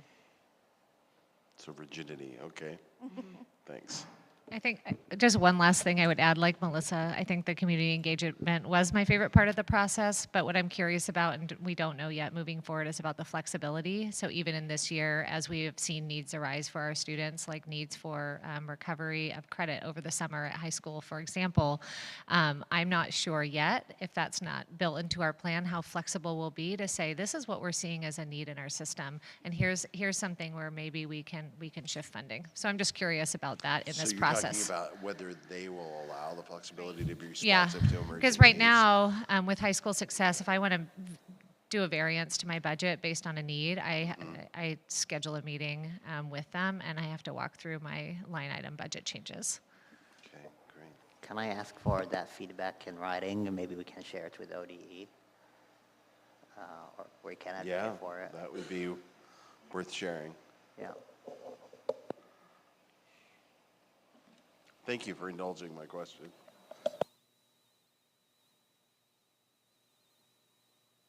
Shauna, are you good? I'm good. Thank you. Madam Chair, I move to approve the Corvallis School District Integrated Guidance Application for submission to Oregon Department of Education. I'll second. It's been moved by Sammy and seconded by Therese that we approve the Corvallis School District Integrated Guidance Application for submission to ODE. Director Baker, how do you vote? Aye. Director Aladra, I can't. Aye. Director Adams. Aye. Director Jones. Aye. Director Tomini. Aye. And I vote aye. That passes unanimously. And we are adjourned. Good night, everyone.